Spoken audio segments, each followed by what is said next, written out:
Whoa, kids, you caught me smoking one of them completely legal CBD cigarettes here on the internet as we prepare to do our show. Welcome to Fat Man Beyond. I'm the very handsy Kevin Smith. And my name is Mark Bernardin with just a pointer. Yay! Fingering Mark Bernardin, they'd call them over if he worked at Marvel back in the day. In the bullpen, they'd be like, fingering Mark Bernardin. That wouldn't go at all these days. But back then, you can get away with that kind of thing. Like Smiling Stan, Jolly Jack, fingering Mark. Handsy Hank. Welcome, kids. It's Sunday night. Apologies for going so late.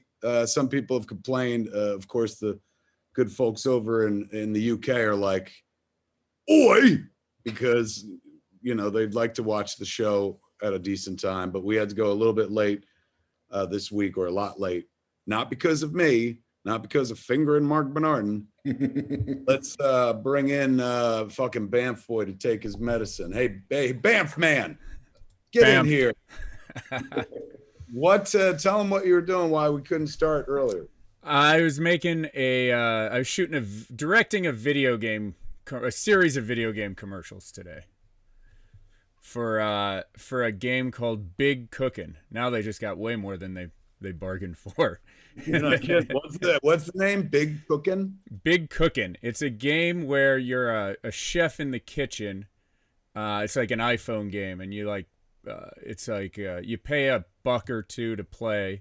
You play against somebody else, and whoever gets the most points wins like the pot. So like you put in $1 and I put in $1. We play against each other, and then the winner of the game gets like $1.85, and then the company keeps like 15 cents. Sounds like gambling. It does. I don't know if we're allowed to call it that, but not gambling. No.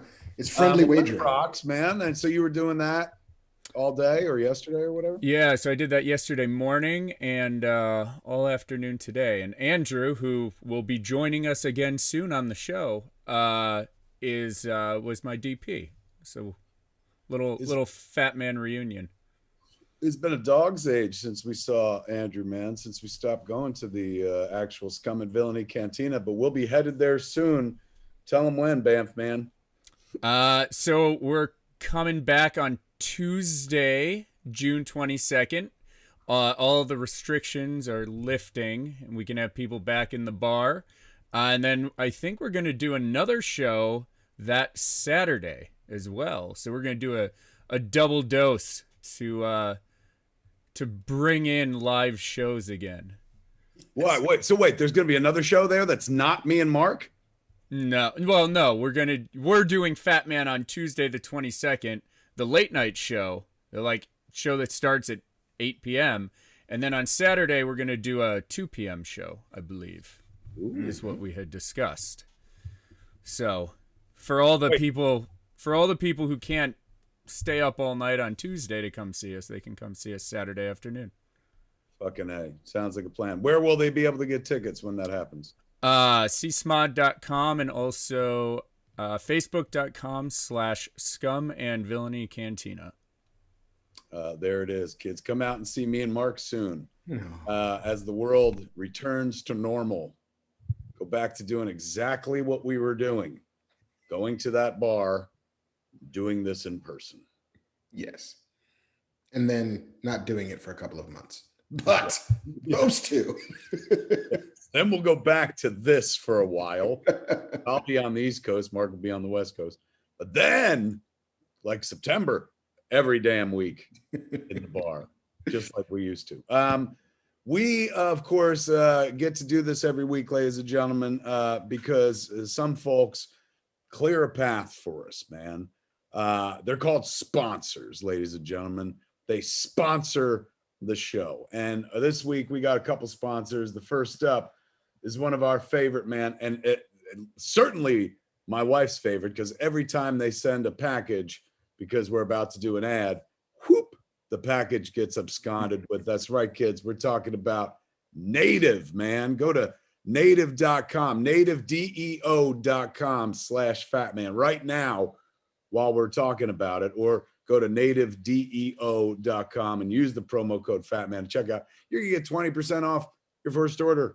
Can you believe that, man? That's nativedeo.com/FatMan or use promo code FatMan at checkout for 20% off your first order. Kids, don't stink. Like, we're so used to being indoors now because of the pandemic. We're used to living with our stink. Those who know us are used to living with our stink. We're about to re-enter the real world. You can't come see us at the Scum and Villainy Cantina live with stank. You got to smell good, man. You know how you smell good? You just cover yourself head to toe in native deodorant, ladies and gentlemen. It's safe as a kitten because they ain't got any of that aluminium in it that they send over from England all the time. That aluminium.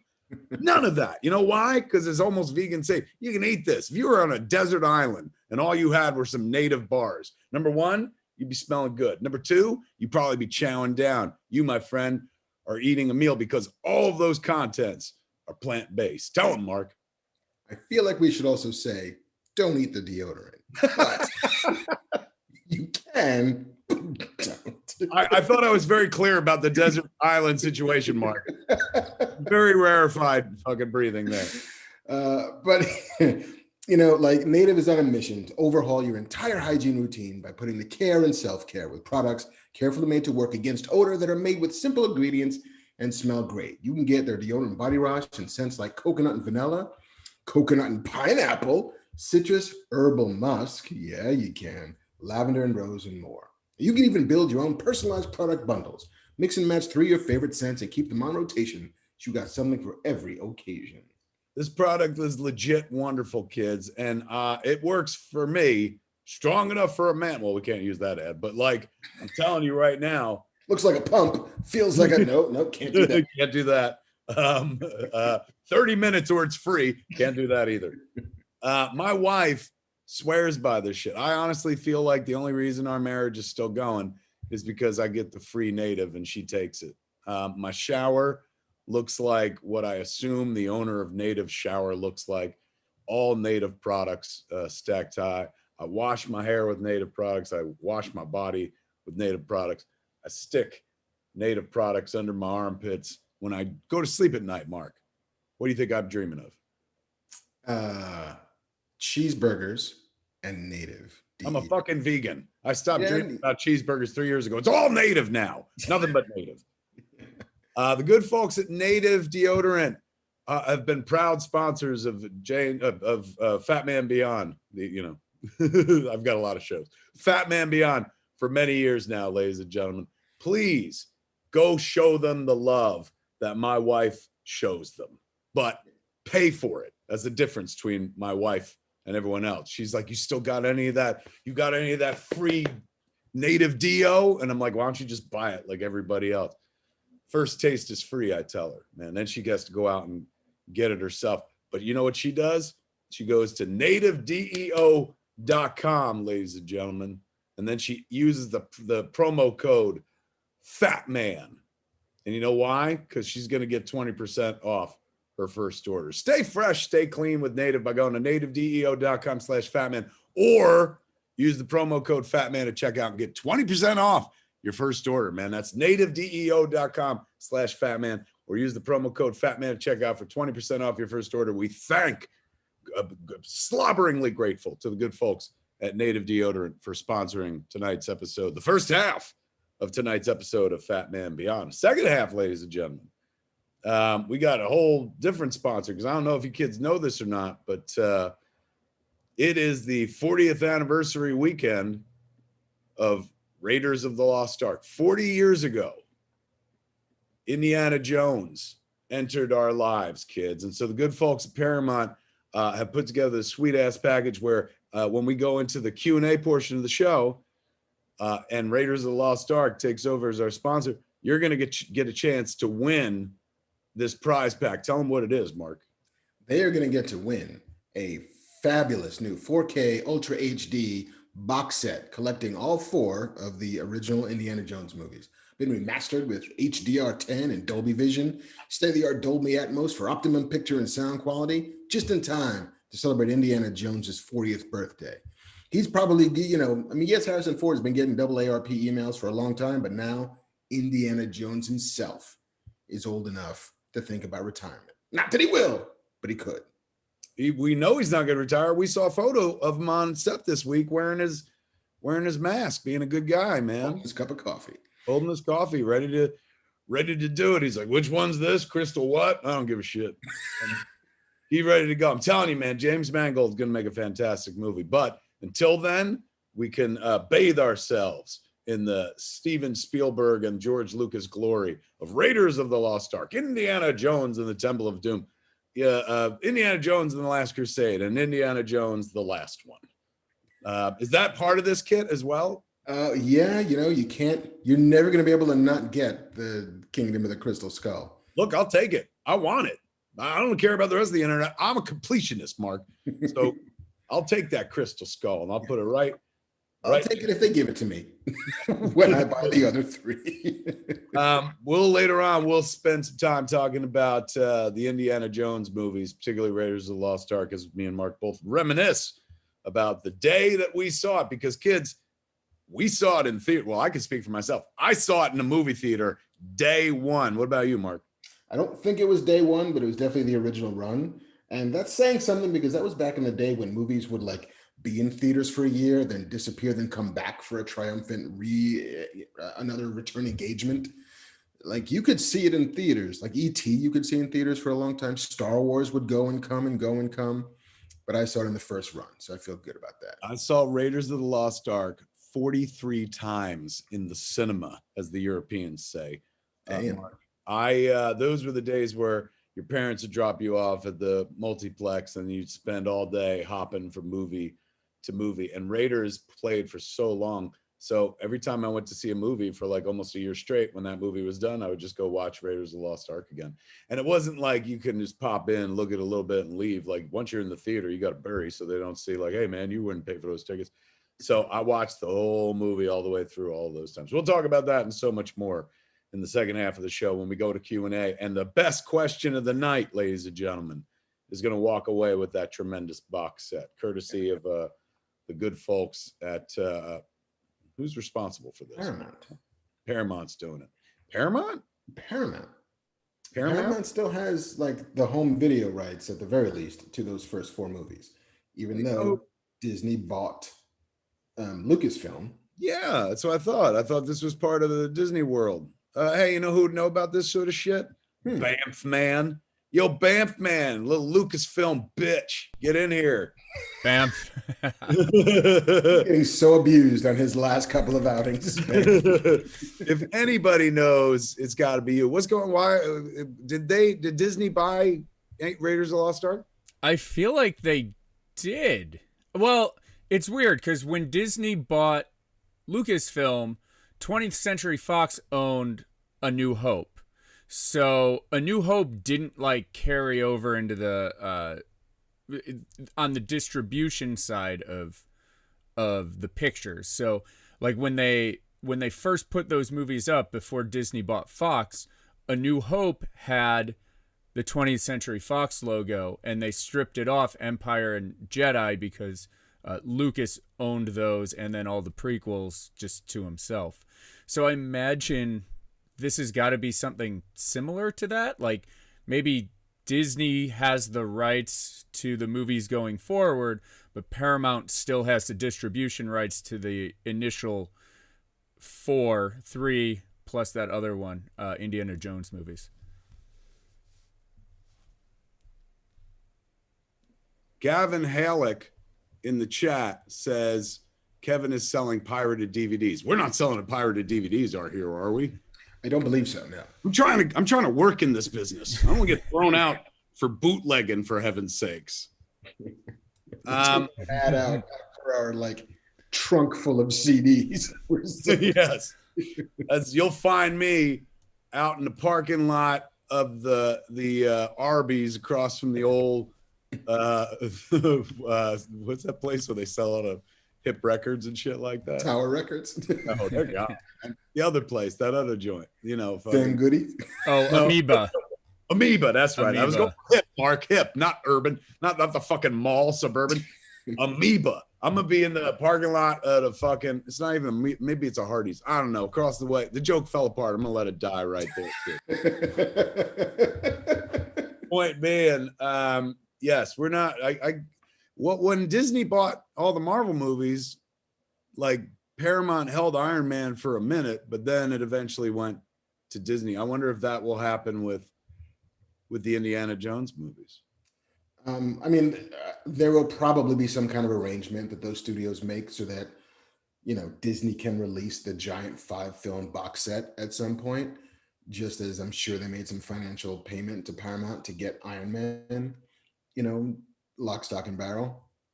But yeah, I mean, this kind of thing happens all the time where these studios all are kind of sharing in a piece of IP. I mean, Spider-Man is still a Sony property, but Marvel's got its fingers in it, and they can sort of negotiate, and they can absolutely make things happen that'll benefit both sides. You heard it right here from Finger and Mark Bernardin first. He said they got their fingers in it and stuff. Willie Jackson on the chat is going, Kevin, you said that you met Harrison Ford. You never said anything about directing his wife because she was in Supergirl. First off, I've never met Harrison Ford. Second off, I didn't even direct his wife in Supergirl because I came on season 2. I think she was only season 1.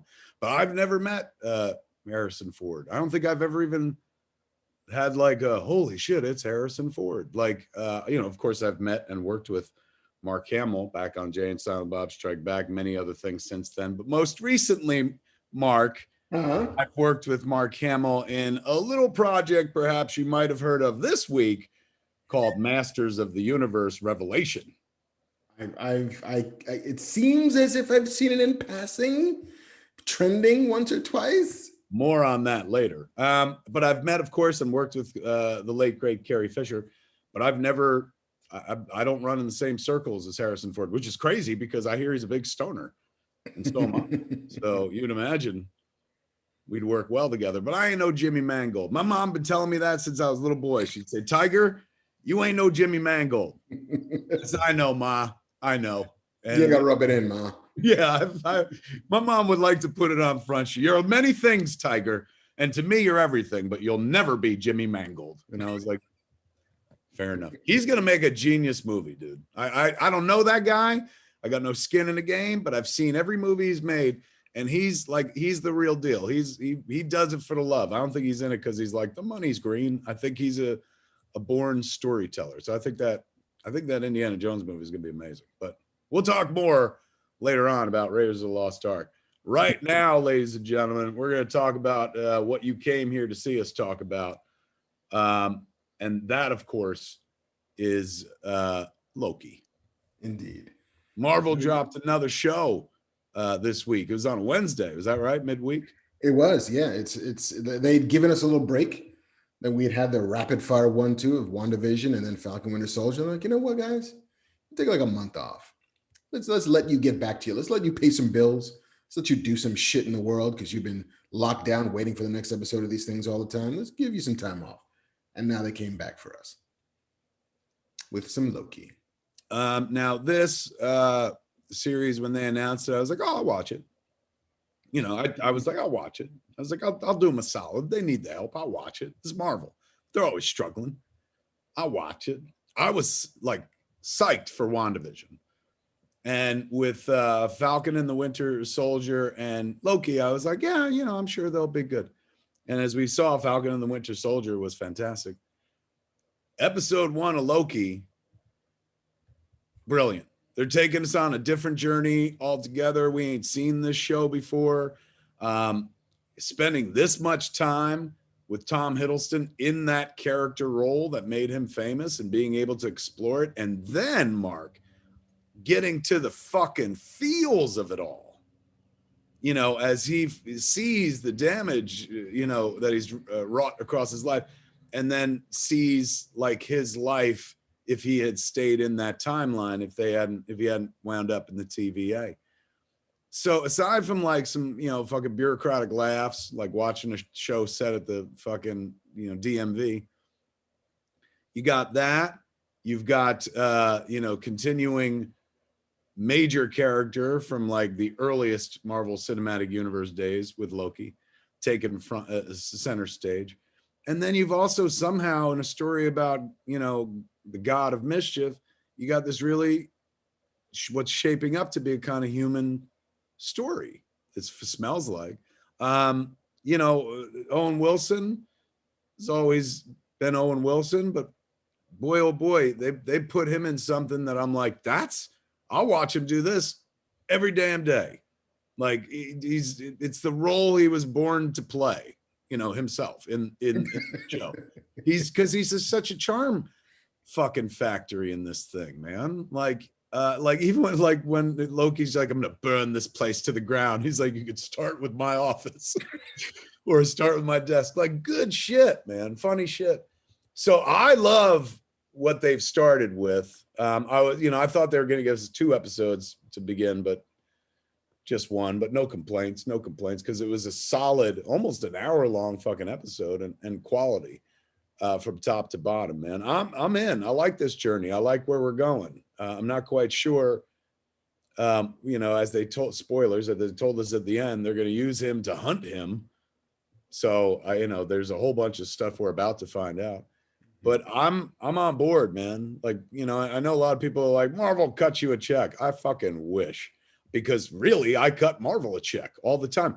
They don't pay me for the privilege of being like, I like their shit. Like, I got to pay for it like everybody else and shit. And we didn't even get fucking episodes early. People got episodes early. I saw a lot of people in the press were like, the first 2 episodes are great. And I'm like, first 2 episodes? Don't we know anybody? But so no, I ain't on no payroll. I'm just a fan. And they've not lost me yet. They're keeping I'm enthralled, still enthralled with what they're doing over there. I'm not like they're reinventing TV. They're just making movies as gigantic, fucking TV shows, like making TV shows as gigantic ongoing features at this point. So I'm all for it. I read an article somewhere where they're like about 18 to 20 million per episode on their shows, which is, I think a lot of that is cast also. A lot of this, like, hey, if we're going to get Hiddleston and Owen Wilson and Gugu and Mbatha Raw, we got to pay them like this is a movie. You know what I like about these shows, Mark, that just occurs to me, the Marvel shows on Disney Plus, is that when you get a Marvel movie, there's some good dialogue, but generally you're there for the big action sequences and the fucking fights and stuff like that. So, the dialogue will take a back seat from time to time. Now that they've got hours to fill, like, you get these long, wonderful scenes where you get a fantastic actor like Tom Hiddleston and Owen Wilson to sit there in a fucking room and talk to each other. Like, when I see scenes like that, I'm like, oh, maybe I could have made a Marvel something, because all they're doing is sitting down talking to each other. So, in a world where it's like they can't, every episode can't be $100 million and stuff. They take time to do scenes where nothing expensive is going on. The most expensive thing probably in that one scene is like you said, the 2 actors' salaries. But like, once you build that one set, like, just let them sit there and go for 5-7 pages. Like, that's what I dig about Marvel TV shows. They're letting us hear more dialogue than we've ever heard in those movies. You get that feeling? Yeah, I mean, for sure. Because once you have actors like that, you want to give them things to chew on, right? You want to give them roles to dig into. I'm of a lot of different minds about it. I'm of the mind of like, WandaVision was very much like, we are not going to handhold you whatsoever. We are like, fuck it, keep up or get off the train. But we're going to drop you into 3 episodes where you don't know what's going on. We're relying on the fact that you're deep Marvel fans, and so you're going to be doing a lot of this work for us. But we're going to kind of leave you a bit adrift, and that's part of the thing. We want you to be disoriented. And then you get to Loki, where it's like, did you forget what Loki was about? Did you forget what happened before? It's cool. Like, half of this is a clip show. We'll just get you up to speed on everything you need to know about Loki. And I found that difference of sort of perspective and of technique kind of interesting on how how they've traveled that spectrum from, we're relying you to just hold on tight to Falcon Winter Soldier, which is like, these guys, we're going to see them in the middle of action shit, to this, which is, did you forget who Loki was? So now we're going to tell you exactly who Loki is. It felt a lot like a zero issue to me. In comic books, they would do that. Like, here's the story before the story begins proper. Like, let's spool it back to, the first time that this person came to the X Mansion. Or let's show you, like, here's the week before Frank Castle's family died.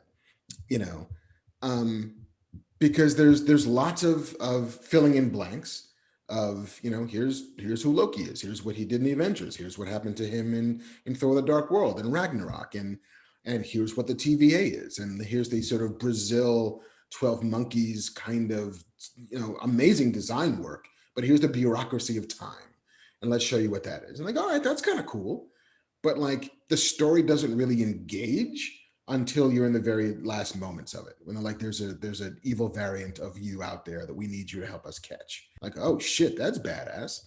Like, there's also the version of that conversation that happens 20 minutes in, when it's like, we need you to help us catch you, and who better than you to find out what you're going to do next. Like, all right, cool, I'm here for that. So like, do you think it's him, or do you think it's like Lady Loki? There's a little Easter eggy thing that I saw mentioned online when you look at like Loki's intake papers for the TVA, and there's a little running down of his like biographical information, whatever, and under sex it says fluid, and it's like, oh, which doesn't mean what he prefers. It means his identity, his desire to identify as a god can be anything he wants it to be, whatever will cause the most mischief at any given time. And so if he's Lady Loki, if they are Lady Loki, then that's a pretty decent, it's a fun path to go. And who do you cast to be Lady Loki? And that's pretty amazing. But to even just be able to play that stuff for 6, 8, 10 episodes of a TV show is kind of cool. Like, I like more where it's going than what we actually got this episode, which is totally fine, because it's like, it's Hiddleston doing a thing we've seen him do like 5 times, and he's always really good at it. And it's Owen Wilson doing that thing he's done since Wedding Crashers, which we all like very, very much, but none of it feels right. But it's just fun to watch. Like, yeah, man, I'll watch this dude like dig into his deep, dark soul stuff and turn Loki from 2012 Avengers into Loki at the back end of Thor Ragnarok, which is a dude who's been sort of humbled and chastened by time and experience. And of course, he's going to watch that sequence where Thor says, "Loki, I thought the world of you." That is one of my favorite scenes in all the Marvel movies. And I think, number one, the sentiment is beautiful, but I thought Hemsworth's delivery was so fucking like natural, where he was just like, "Loki, I thought the world of you." And fight side by side side by side, and Loki just kind of falling into disappointment and shit. Yeah, it was a nice moment. There was like, my wife was she's not a, she didn't go deep in Thor or anything like that. So she was completely like, oh, he was in the Avengers about like Loki. And, I was like, don't worry, I'll explain it as we go along. But they did a pretty good job of catching you the fuck up. Like, so even if you're unfamiliar with those movies, they literally were like, hey, remember this scene? So, I didn't have to pause it. It wasn't like WandaVision, which remember, WandaVision wasn't supposed to be first. What was going to go first? Falcon Winter Soldier was supposed to be the first one out of the gate. So that was a little more spoon-feedy. Or just conventional. It's like, here are these two guys, you know who they are. It's Lethal Weapon, but with, Sam and Bucky. So it didn't take a massive like intellectual buy-in to make sense of that. But WandaVision was like, oh shit, you gotta be pot committed to follow along with this, especially until they start revealing shit in like the bottom of episode 3, top of 4. Right. And this is very much like, if you've never seen one of these before, if you've forgotten what Loki was about, here's all of the stuff. And it's kind of ballsy. I don't know if I ever would have thought that you could have a pilot also be a clip show. Usually you wait until like season 4 for a clip show, but like, first one out of the gate, here's a bunch of footage you've seen before. I was like, okay, that's a way to do it. And I thought like, And that's not to knock on it at all, because it's fun. It's easy. It goes down very easy because it's fucking Hiddleston. He's having a blast. Um, but yeah, the amount of hand holding they are now comfortable giving you, as opposed to before, it's interesting. Which, to be fair, again, it would have, like, we wouldn't even be watching WandaVision now, would we? Would Loki have come second? I don't think so. I think it was always they just flopped They those just two. toed. Because this is very much about the multiverse. Like, they're now teeing up. Like, here's the shit that Wanda was up to and why she's angry and where she is and her whole emotional state. And then we're teeing up the idea of multiverses and multiversal wars and variants and madness. There's even part of that, like, this sort of, hi, I'm Mr. DNA, sort of, I'm Mr. TVA animated thing where they're talking about, like, there's some variants, if they crest too high, that way lies madness. And then multiversal wars. And you saw at some point, like, Kree's fighting against the Nova Squadron and shit like that. And it's like, oh, we are just now putting shit like That could be multiverses. that could be the next Infinity Saga. If you got to a multiverse war, Yeah, I mean, that's what where like Spider-Man is fighting Spider-Man. Like that. Doctor Strange in the Multiverse of Madness is precisely where this is all leading to. So it feels very much like this is kind of where we were supposed to be on track. I'm liking it.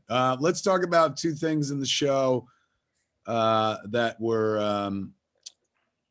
I wouldn't go so far as say controversial, but they definitely, people were like, what the fuck? Number one, the Infinity Stones in the drawer. What did you take that to mean? I mean, they said over and over again, magic doesn't work here. Right. And in the comics, like I saw a piece, I forget who did it, maybe comicbook.com or Comic Book Resources, but in the comics, when they did the crossover with Marvel and DC, Darkseid got the Infinity Gauntlet with the stones, but it didn't work because it only works in the dimension it's from. So I saw a piece online where they were going like, if that it holds in the movies as well, then yeah, outside of this timeline, those stones would do nothing. But I think the idea that they kept setting up in the TVA was like, magic doesn't work here. So even if those fucking stones show up, it don't really matter. But it seemed like they had multiples of the stones. Am I right? Yeah, I mean, I guess like multiple timelines at some point, various variants had been sort of captured with one or two or three of the stones, and they got them in a fucking drawer and they don't do anything. And there's a great moment when like Loki looks at this like sort of gallery of tin jewelry and is like, well, fuck, I was willing to mortgage an entire universe for this stuff. And here it is just sitting in a drawer, powerless. Like, that's the stuff that I totally did dig into, which is reframing for this Loki the futility of his entire plots. Like, what were you going to do when you took over? What were you after? That's what I got out of it. Even with the stones, it's like when he was just looking at him, it's like, oh my God, like my whole life I was trying to fucking get to that power or help that guy get that power, get power so I can get power and shit. And ultimately, like, this is it. Yeah. But somebody in the comments was like, the stones are magic. Perhaps I misspoke. Are the stones not magic? I mean, they certainly do magic. I mean, I guess we could call them cosmic, but like, some of that shit was literally magic. I mean, I'm not fighting for it. I got no skin in the game, but like, since they literally said in the show, magic doesn't work here, and it was in reference to the stones, I figured. Yeah, or in reference to both the stones and to Loki himself. But I think that there is because wait, Dirt Drop Garage in the comments says you guys are being way too fake about Loki show. It sucked. I legit fucking like the show. Did people not like the show? What was the general consensus out there? Is it like this guy? The general consensus is this is fun, but not a lot of it. Like, which is sort of where I sit, which is like, this was a good time, but it's a zero issue. It's like a 1/2 issue. Like, it's not the first issue of a comic book. It's not the pilot of a show per se, because very little happens. It's introducing you to the world, but not the real central conflict. It's not engaging you in what that story is going to be. But I think Hiddleston gets you a lot of grace. because he's so fucking fun to watch. But dude in the chat, your opinion may vary. It's everybody's open to their interpretation. Once I asked about that, like it was flooded with, I liked it, I loved it, I liked it. So it seems generally it was positive. But that hit me where I was like, oh my God, maybe it didn't occur to me that somebody wouldn't like this. My bar is, as we all know, kids, incredibly low. I'm a very easy man to please. And if you could ring my bell by making me cry, oh, the world is yours. But the show did not make me cry. I didn't cry during Loki. And not because I'm like, it means it's not good enough. They're not trying. I don't, other than the real emotional moment with Freya, I don't think their whole aim was to try to draw tears out of you as much as laughs. And I did laugh a couple times. But yeah, I like the show. I'm not being fake whatsoever. You'll never hear about something I don't like. I'll never trash something because that's a waste of time.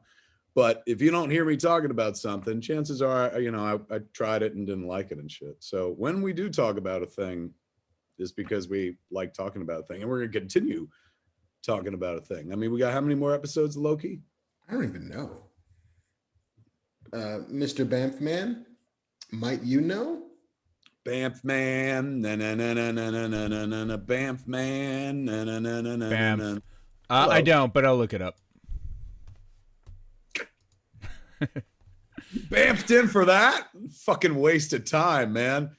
The Bamf has to be treated sacred so that people. 6 episodes, according to the internet. 6? Yeah. That's it? That's it. The fuck am I going to do with the rest of my life? Black Widow.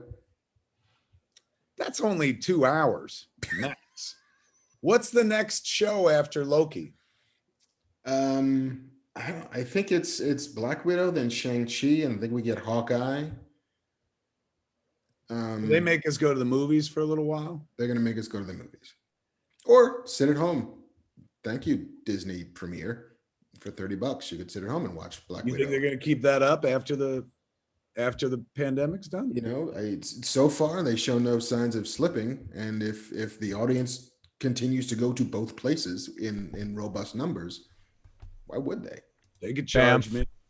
Oh, Banffman is back. We do have What If coming out as well. Excellent point. Well remembered. That is worth Banffing in for. That's true. And it looks amazing. Hawkeye, and apparently at some point, She-Hulk, right? Oh, that's right. Shooting Shulky right now. I saw a photo of Mark Ruffalo standing next to somebody. It looked like somebody posted when they probably shouldn't have posted, but he had the suit on and the dots on his face, which indicates that they're doing CG and shit like that. So yeah, that's right. We got that show to look forward to. And then Moon Knight and Ms. Marvel, which I thought a couple weeks back we talked about that's costume. In the can, I believe. Ms. Marvel's in the can already, so that's probably one of the after Hawkeye, I imagine, or before. That's right around Hawkeye. All right, so we got more series. Yeah. And then there's Secret Invasion, then there's Armor Wars, then there's a bunch of stuff on the pipeline. Let me tell you something, man. I've been at the epicenter of a lot of affection this week, Mark, because of the Masters of the Universe Revelation teaser trailer that came out, and I'm sure you felt it as well. And it's I'm sure I'm not telling anybody anything new when I say that this is rarefied breathing for me. I'm used to making shit like walrus movies where most people are like, go fuck yourself. Here I am involved in something that like a lot of people love and seem to love what we're doing with it based on the teaser that they've watched and stuff like that. And the compliment I've been getting over and over and over again from utter strangers is thank you for giving me my childhood back. This looks like my childhood and stuff like that. That is how I feel when you talk about the Marvel movies and TV shows. Like when you said Secret Invasion and Armor Wars, like my fucking nipples got hard. I was just like, oh, suddenly everything is right with the world. Like that's right. We have fucking amazing things to look forward to. And they keep hitting my sweet spot. Like I'll tell you when they fucking miss, man. Like, I'm hoping to God it ain't Eternals, because Eternals is the one Marvel property I'm walking into where I know almost nothing. Never read the books. was never, I can't say like I wasn't a fan because I wasn't even aware of the fucking books, man. Like they weren't rocking Eternals that hardcore when I was collecting. So I'm going in completely clean. I'm going to need somebody sit next to me, like Walt Flanagan, to be like, oh, all right, pause. This is what this means. And this is what this comes from and stuff like that. But, you know, I'm still there. It's not like this looks like it sucks. It's just the one that I'm walking into and I've got no childhood connection to. So it's going to be an interesting test to see if my love for the Marvel stuff is more predicated on my, you know, nostalgia, my childhood affection, or on the actual current entertainments themselves. We'll see. But I like when you said Armor Wars, I was like, I got so happy. I was like, oh my God, that's right. That's how those Masters of the Universe fans feel when they see that teaser and they're like, oh my God, it's just right. Like it's much like you. There's some of these Marvel things that I'm not as connected to as others. Like I was not connected at all to Guardians of the Galaxy. There was another one. You're right. I wasn't connected to that at all either. I wasn't that connected to Ant-Man. Like I knew who he was, but like it was not a, you know, top 20 hero in my book. But yeah, fuck it, I'll watch this movie. I was not. I too wasn't like fucking Ant-Man, but I was just like, I can't believe we're in this world where they're doing Ant-Man. So I was more anticipatory of that than I was of Guardians. You're right. Eternals and Guardians are now kind of roughly, that's why I think I give Eternals the benefit of the doubt, because I'm like, I remember being like, the Guardians of the Galaxy, what are they, fucking nuts? And then, you know, obviously they weren't nuts. So yeah, it could work out. Yeah. What were you saying? No, I interrupted you. I'm sorry. No, I mean, there's none of these automatically for me are like, I'm not going to watch it. Don't care. There are some of them that I'm a little bit more like, okay, like show me something. And there's other ones that I'm just all the way leaning in and be like, fuck yeah, like bring it to me right now. Want it in my face. You know, and I think right now Loki is a little bit, I'm not even gonna say wait and see because I'm going to see every episode every week, but just it's got a little bit further to go to engage me in what it is, because I'm still not entirely sure what it is yet. The world seems interesting. I love the idea of the TVA, and I love the idea of somebody like Loki kind of colliding with what that is. That seems like a dude who does not truck well with systems and bureaucracy. And so to be mired in some giant one looks like it's going to be fun. And there is that old saying that any technology that is sufficiently advanced will look like magic. And so perhaps that is how the magic of the Infinity Stones gets explained, which is it's technology we don't understand yet. In chat, this one made me smile. Daniel Russell, and I don't think he intended to make me smile, says neutered He-Man. Thanks, Manscaped, because we do commercials for Manscaped all the time. Neutered He-Man. Kids, He-Man is no more neutered in our show than he was ever neutered in any episode of He-Man and the Masters of the Universe. I don't understand why, like, did everyone watch the show? Well, everyone. Largely, 99% of the reaction to this teaser has been insanely positive. There's a very small percentage of people, though, who are like, we're being fucking bait and switched.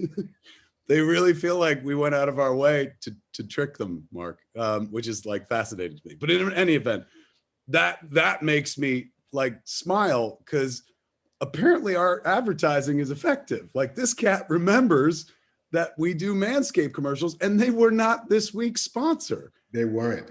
I would be more impressed if the gag was he Manscaped. Yeah. I can't believe why more people aren't hitting me with like She-Man or something like that, because everyone keeps going like it's woke. As I said on the internet, our series is exactly as woke as He-Man and the Masters of the Universe in the 80s. We literally do the same things they do. Spoilers, kids. In the old show, He-Man would sometimes get into trouble and his friends would save him. I know, because I literally watched every episode.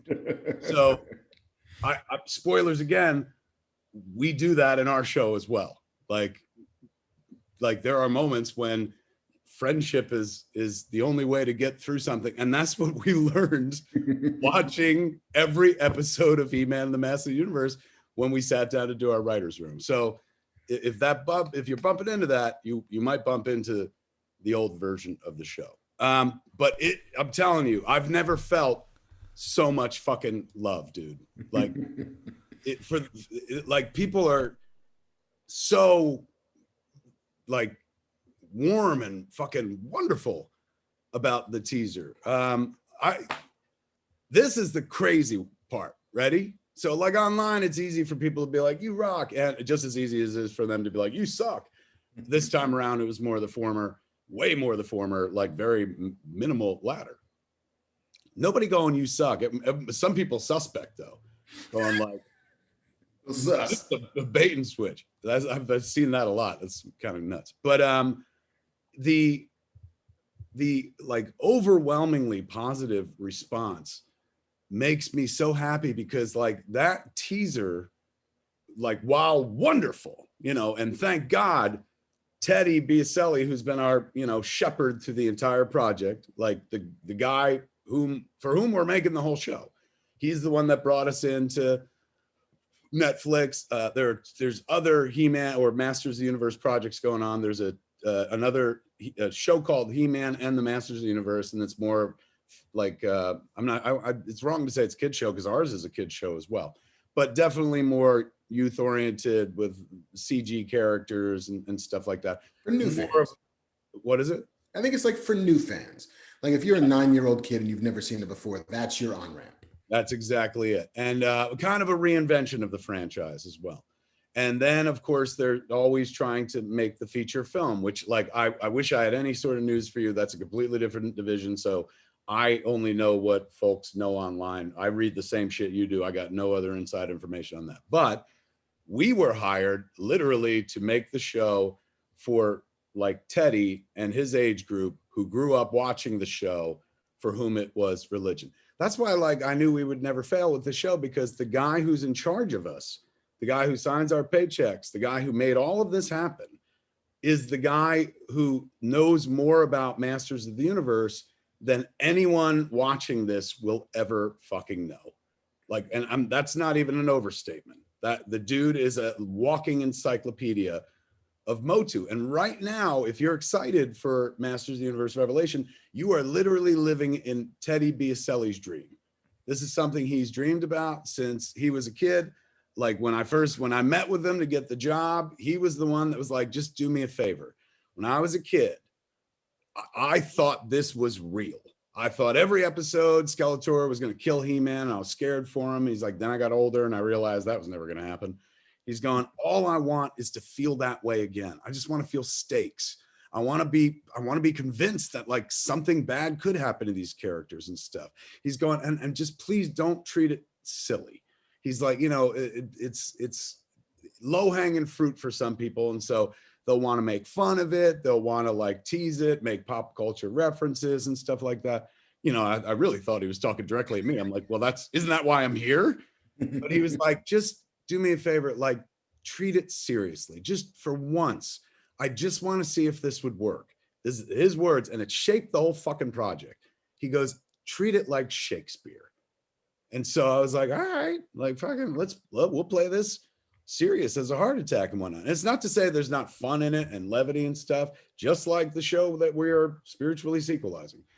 But there are stakes, and we do play it very seriously. And so Teddy, who's like guided us every step of the way, he was the guy I asked this week, because the internet like blew up about the song choice for the teaser show. Not only were they like nuts about like, oh my God, this looks great, visually speaking, that belongs to Pat and Adam, our directors at Powerhouse Animation. They're absolutely fucking brilliant, man. All that big action, all that glorious animation comes from those cats and the good folks at Powerhouse Animation. So the what was I just saying? Now I lost my place. Song? Bamf. Trailer music.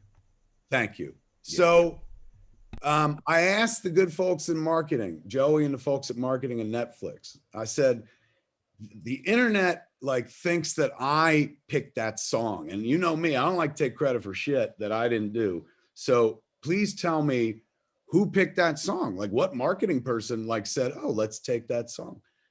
And they were like, a little birdie told me it was Teddy.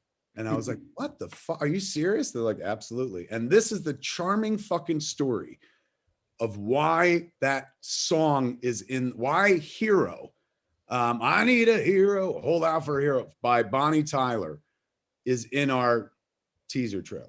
Ready for this? So fucking sweet. And please, internet, like in a world where you're like, Smith said this, write this fucking story because it's adorable.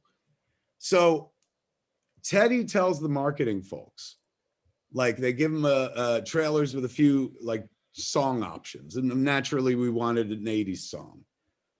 So Teddy writes back, when I was a kid, I would put on the Footloose soundtrack and I would play with my figures and choreograph fights to that song, to Hero. So can we try a version with that? And they did, and it fucking on all the downbeats, the actions hitting and shit like that. It's wonderfully edited.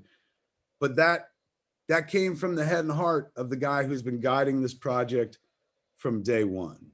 So, you know, he's the greatest thing that happened to me. I wouldn't have this job were it not for him, for Rob David. They were like, all right, come on in.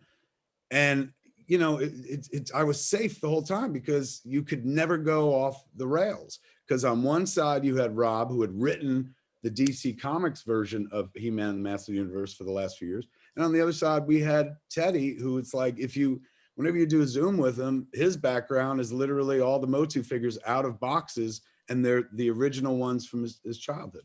So, like, to give credit where credit's due, Ted Biaselli was the one that was like, let's put that song in there. And I'm telling you, as much as people were like, I read all the feedback, as much as people were like, oh my God, it looks crazy, it looks like my childhood. The very next comment, if not the main comment, was like, that song slapped. Like, what a great fucking choice. You're brilliant. And I got a lot of credit for it, but like, you know, I said yes, but that I was not the guy. Ted came up with that idea. That's amazing. That's amazing. Yes, it has been a wonderful week in Eternia. The love, I think, was flying fast and loose on the internet for anything and anyone related to Masters Universe. And I feel as if I'm probably getting more love than I deserve. I think there's lots of people who were like, Masters Universe Revelation from Kevin Smith and Mark Bernardin. It's like, whoa, slow down, team. Like this is from Kevin Smith, and I did some work on it. Like I doing the job of a writer in the room on staff of a TV show. I'm helping execute the showrunner's vision. It is not my vision at all. It is Kevin's vision. And so like my job is, hey man, this would be a fun idea. And Kevin says, you know what, I like that. Hey man, this would be fun. And he'd say, I'm not vibing on that. And then I write a script and I do some revisions, and then off it goes to the masters at Powerhouse, who make it look awesome. But I deserve and require about 40 to 50% less credit for how awesome this show will be, because it is all Kev. It is all you. I said, you're very sweet. Everyone plays their part and does their role. But as anybody who watches the show every week knows, you know, there's a real good story man right there who I'm always like, oh my God, we should do that. Oh my God, stop sharing that. You should do that as a movie and stuff. So you know, it wasn't like, well, let's bring Mark along because like he's a good guy. Like I've been sitting next to a fucking hardcore story man for years doing this show. So the moment I had a show where I can give jobs and shit, I was like, thank you, hardcore story man. I also feel a little bit bad because the trailer for the new Guardians of the Galaxy video game dropped today, I think, part of like an E3 Xbox, whatever. And they also used I Need a Hero by Bonnie Tyler. And it's like, you know what? I'm so glad we dropped like 4 days ago, because you don't want to be the second people to try and dominate the world with that song on your fun ass trailer. I don't know if there's any truth to this whatsoever, but I heard a rumor, and believe me, I have no connections to, you know, Disney Plus or the Marvel world whatsoever. But I hear that song plays in an upcoming episode of a TV show that we're very excited about as well. Bonnie Tyler's in the air. I mean, look, let's be honest. It probably all stemmed from when they did the Luke Skywalker episode of Mandalorian, somebody did a cut of him coming in. They did different versions. Like, here's the Star Wars theme. Here's the fucking music from, the fucking Duel of the Fates or whatever shit. And then they did a version with Bonnie Tyler's Hero. So, I think it was in the ethos and fucking in the ether, not ethos, in the ether. And I think a bunch of people, smart marketing people, were like, thank you. But great song's a great fucking song. Like, there's a reason that song has lasted for 40 fucking years and stuff. Totally. But it's good to be first out of the gate if you're going to be, in the same pen with another thoroughbred who wants to use the same song. So bully for Netflix and Geeked Week, and for choosing, for whatever reason they did, that this was the time to debut that. So well done, everybody. It was insanely well done. And I can't wait for people to see the rest of it. If you like that teaser at all, wait until you see the story trailer. This has been a very difficult show to talk about without spoiling things, Mark, which allows for a lot of interpretation in the world and stuff like that. But like the story, the teaser trailer just dropped. I have seen the story trailer, which will come closer to the actual release of the show. And once you see the story trailer, kids, everything will make absolute sense. Anyone going like, I heard it's that, you're going to go, oh, I see. I'm not going to say, I can't say that like, and everyone will fucking love it, because, some people, are dug in and feel what they feel. But there's like, I love the story trailer because there's a line in the trailer that comes straight out of the show that like literally puts it all on Front Street, where you go, oh, there it is. Yes. So it's been like, it's been tough for me because I'm always incredibly fucking forthright and honest and stuff.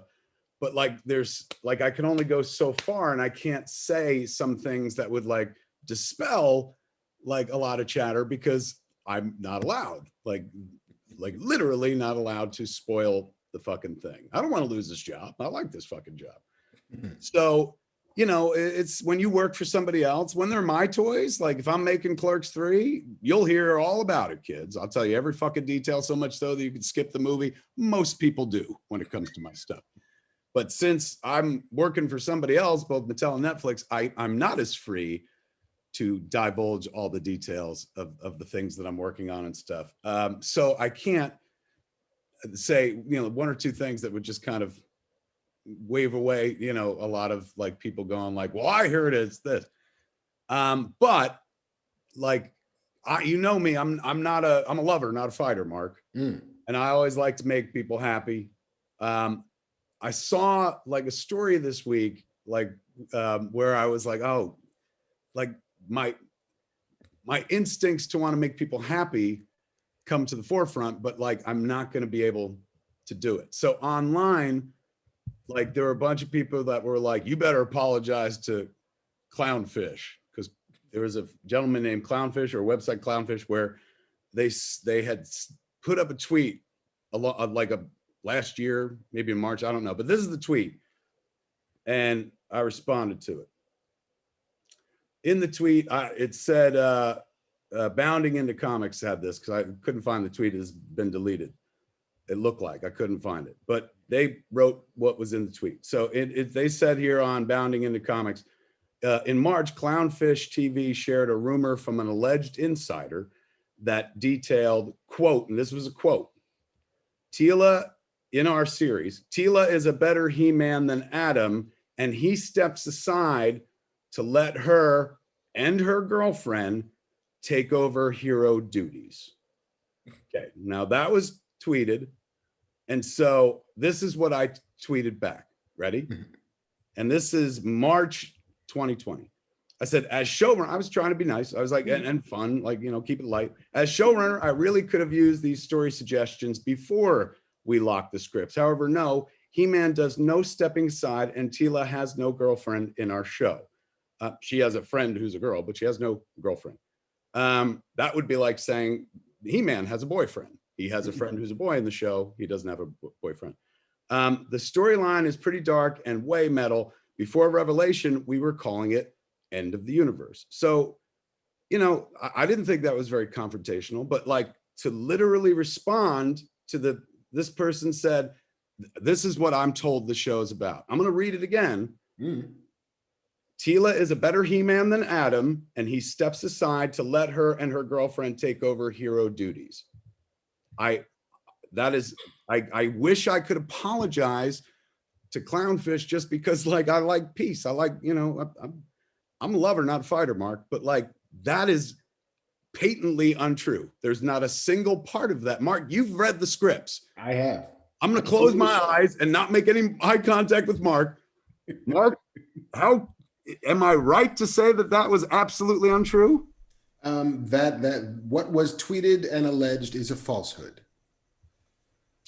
Now, I'm not saying like somebody's fucking lying. I'm not the one accusing anybody of lying. I'm just saying that was tweeted and I tweeted that's not true because that description is patently unfucking true.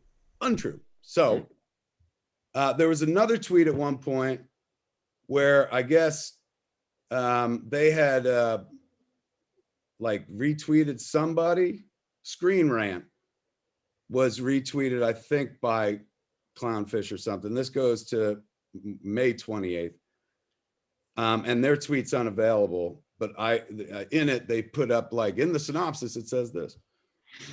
So I had tweeted, with all due respect to Screen Rant, I've read every Masters official script for our shows, plus wrote a few, and viewed 4 amazing animatics. While Tila is as present as she's always been in Masters Universe Adventures, and she plays a big role, our series is literally all about He-Man. Mark, as somebody who's worked on the show and read the scripts, I'm going to close my eyes.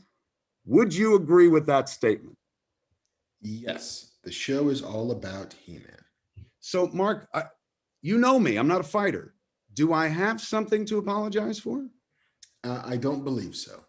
Stating facts. That's not me picking a fight, man. All love to Clownfish or anybody who's like, you know, saying that like, you know, this show is a bait and switch, but like I'm responding to something that was written, and I swear to you, what was written is patently untrue. Doesn't resemble our show one iota. Well, so if I don't know the what last I could say. 5 years of American discourse have proved anything, it's that presenting some people with facts that might dispel closely held but entirely fallacious beliefs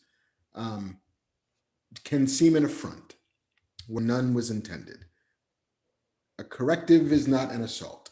That was not an assault. There was somebody said, yeah, but one other time you got saucy with him. So, okay, I'll read you this one other tweet and you tell me if this was saucy. I said, I put up that tweet as showrunner, blah, blah, blah.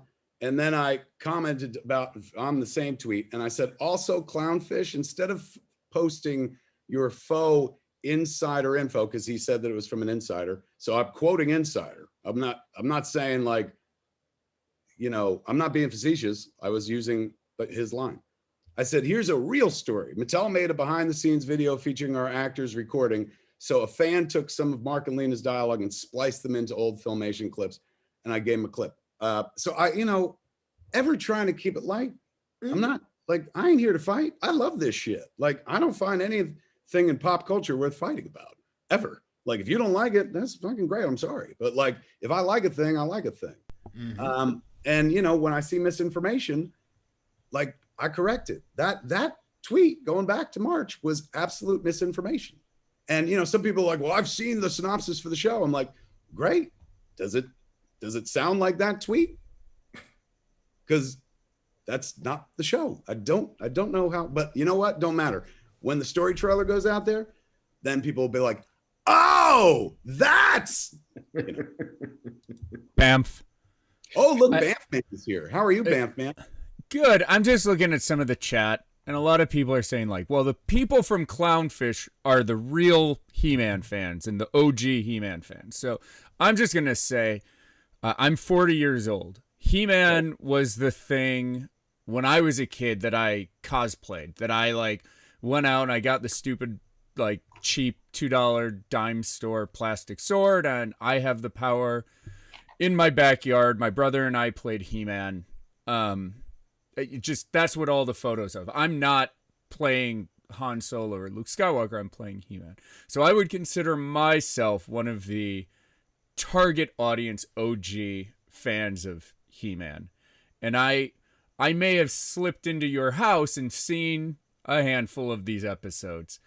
And I'm also a fan of the 2002 He-Man reboot series. So I've watched all the He-Mans. And I've loved all the He-Mans. And I love your He-Man, and I think it's probably the best He-Man I've seen, especially as an OG fan at the age I'm at now. Meaning, if I go back and I watch the original 163 episodes of He-Man, my memories of those shows are different than what those shows are.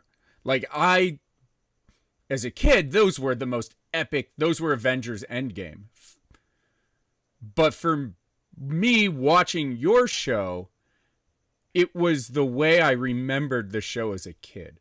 So the way that the OG He-Man plays for a 5-year-old kid, the new series plays for like a 40-year-old kid. I'm with you on that, man. Like I'm not a genius, kids, and never claimed to be. Unless we're talking about making convenience store movies, in which case I do have some area of expertise over a lot of others. But I've watched a lot of TV. I've watched a lot of movies over the years. And even though I've never done something like this, like, taking on fantasy characters this large, I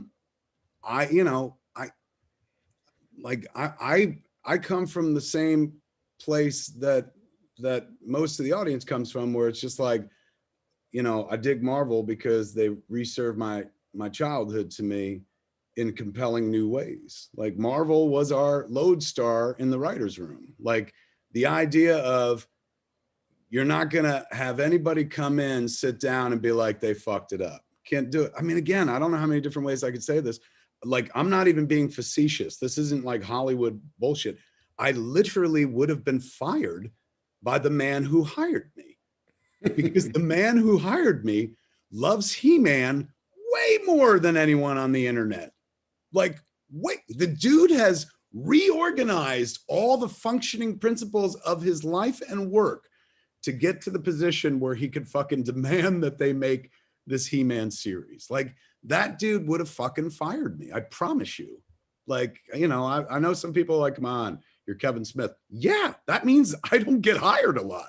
So unless you do a thing correctly, out you fucking go. And it's not like I'm a Netflix golden boy or some such shit. So trust me, like, if we had fucking stepped off the path, or if this show was not Masters of the Universe, like, I'm not fucking kidding, I would have been let go of.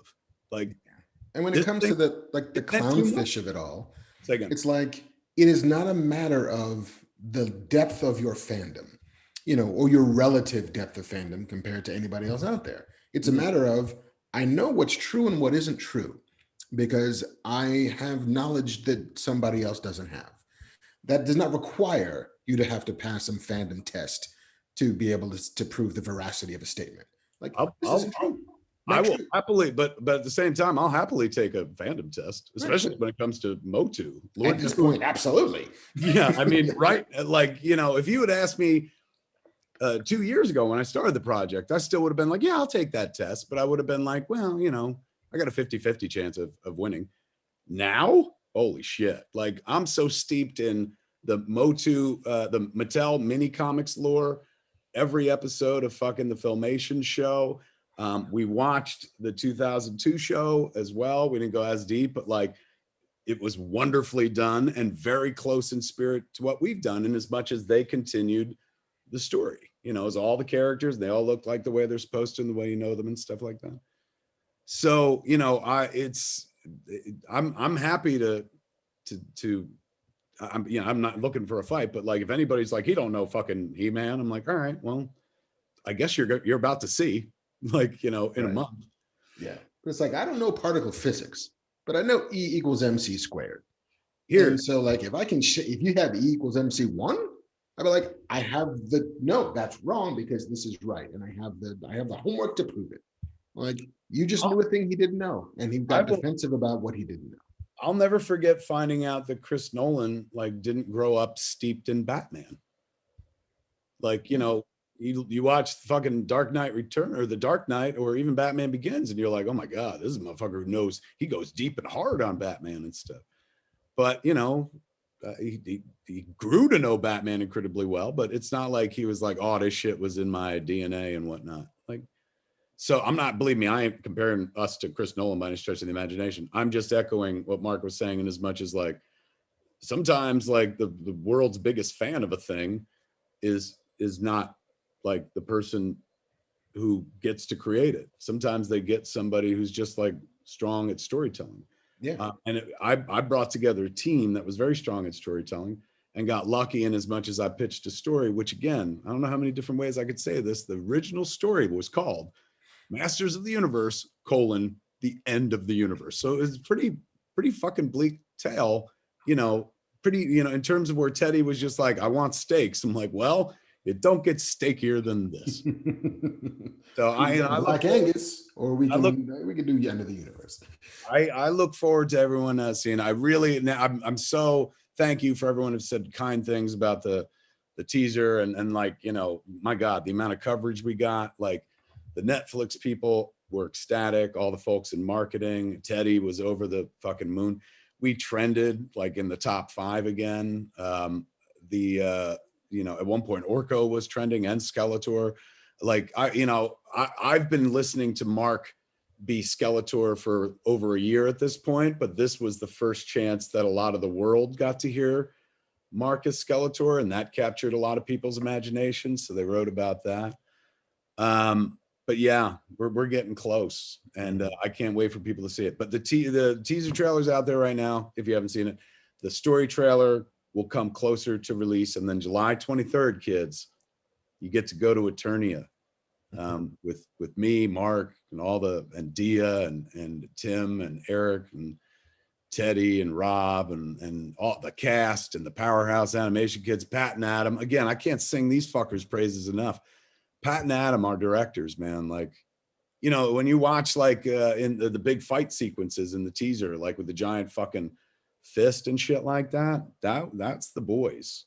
The boys are just fucking good. Like the boys were always like, look, this dialogue is great, but like we know cartoons and people are coming to see like the action. So we started early on building in big action set pieces per each episode. And then when we saw what the boys could do, we started leaving more space to be like, all right, let's put fucking 2 action sequences in here and stuff. So, watching the teaser, watch people react to the teaser all week has made me rewatch the show twice, where I was like, oh my God, like they picked up on that. I'm going to go back and start watching that again, and then just rewatched it all the way through. I can't wait for people to see it. And I guess that's coming soon. We're going to have I'm not going to be here in California when the show comes out. I'll be back east in Jersey for the summer. So at Jay and Silent Bob's Secret Stash on July 23rd, when the episodes drop, we're going to have a Revelation celebration and give out some Motu toys to kids under 10, sign posters and shit like that. So if you've seen the show and you're like, you fucking suck, you can come down and tell me right to my face and shit. Then I'll fucking be like, can you hold on? And I'll call Teddy and be like, someone would like to speak to you. And you could talk to the boy whose dream we're living in, man. So yeah, it's don't forget, there's a Dark Horse comic book tied in. There's a story that me and Rob came up with, and Tim, one of our writers, wrote the issues. That's kind of a prequel to our series. So it ties in like pretty damn well. And Tim, like, I can't, like, I'm always like about to spoil shit. Let me tell you right now, I did press last week where everyone's in the, I'm up in the future because we're in like the the next part of the show. Like first part of the show has been done for a while. So we're like, I've just heard Bear's score for episodes 7 and 8, and it's fucking sublime. Like, I don't know how this guy fucking outdoes himself every episode, but oh my God, he wrote a piece of music for Evelyn in episode fucking 7 and 8 that is, it's sublime. It could be in fucking Star Wars, man. Like, so I'm up in the future, and we were doing press, and somebody asked me a question, and it was about the first 5, but I responded with an answer from the back 5. Whoops. Yeah. And the person looked at me like, I don't remember that. And I was like, oh, like, you know, I used to read, yeah, really, you didn't see a thing. I used to read those stories about like whenever Tom Holland spoiled something, I was like, why can't this kid just keep his mouth shut? Now I understand. Like sometimes you're like, so like by the time you're having conversations with people about promotional stuff or whatnot, you've lived this shit. Like it happened a long time ago. So yeah, there was, and add to it, I'm a stoner as well. So yeah, there was a moment or two where I was like, yeah, well, when that happens, no, wait, you know, and then people were like, oh, strike that, reverse it. Yeah, exactly. I'm glad it happened now because it's early, and it was too early for a lot of people to pick up on and stuff. But you know, if it had happened after the show dropped, then people would be like, I think I know what just happened here. I think you spoiled something from the fucking next part and shit. Yeah, it's been a blast, man. That was probably one of my favorite days in my career, was sitting here all day long watching people's reaction to that teaser, going, oh my God, it's like it's happening, it's working, like it's everything we hoped. We hoped that people would be like, this looks exactly like my child, and people literally fucking wrote that. You know, there's a saying that I borrowed from a friend of mine. I didn't borrow it. Adam Siegel, who is an exec on a movie I made years ago called A Couple of Dicks, which was released as a picture called Cop Out.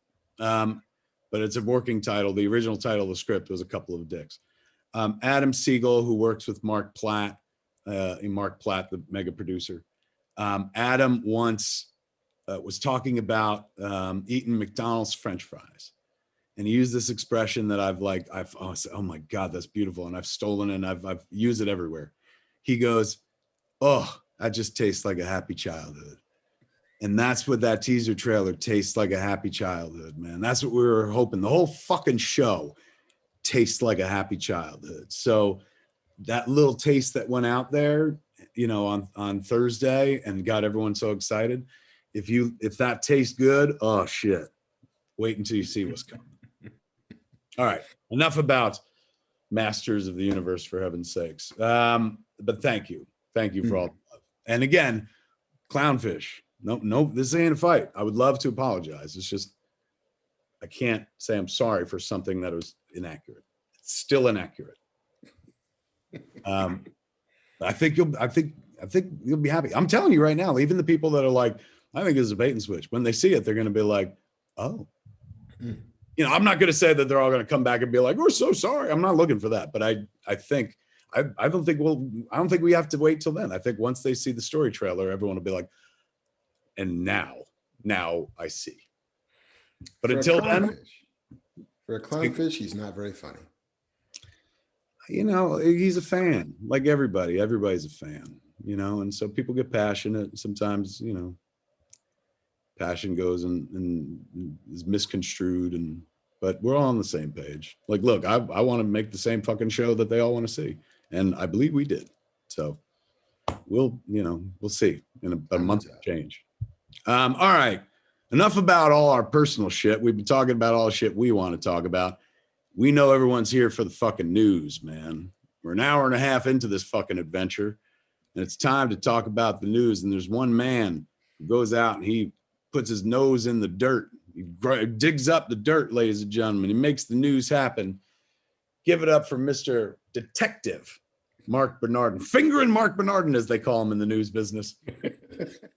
Mark with the news. What do we got? What's going on this week? I hear there's a Masters of the Universe show coming. Mr. Detective Mark Bernardin here with some news. We're gonna lead with a couple of rumors. This seems like some of the chatter that got people the chatter that matters was about things that may or may not be true.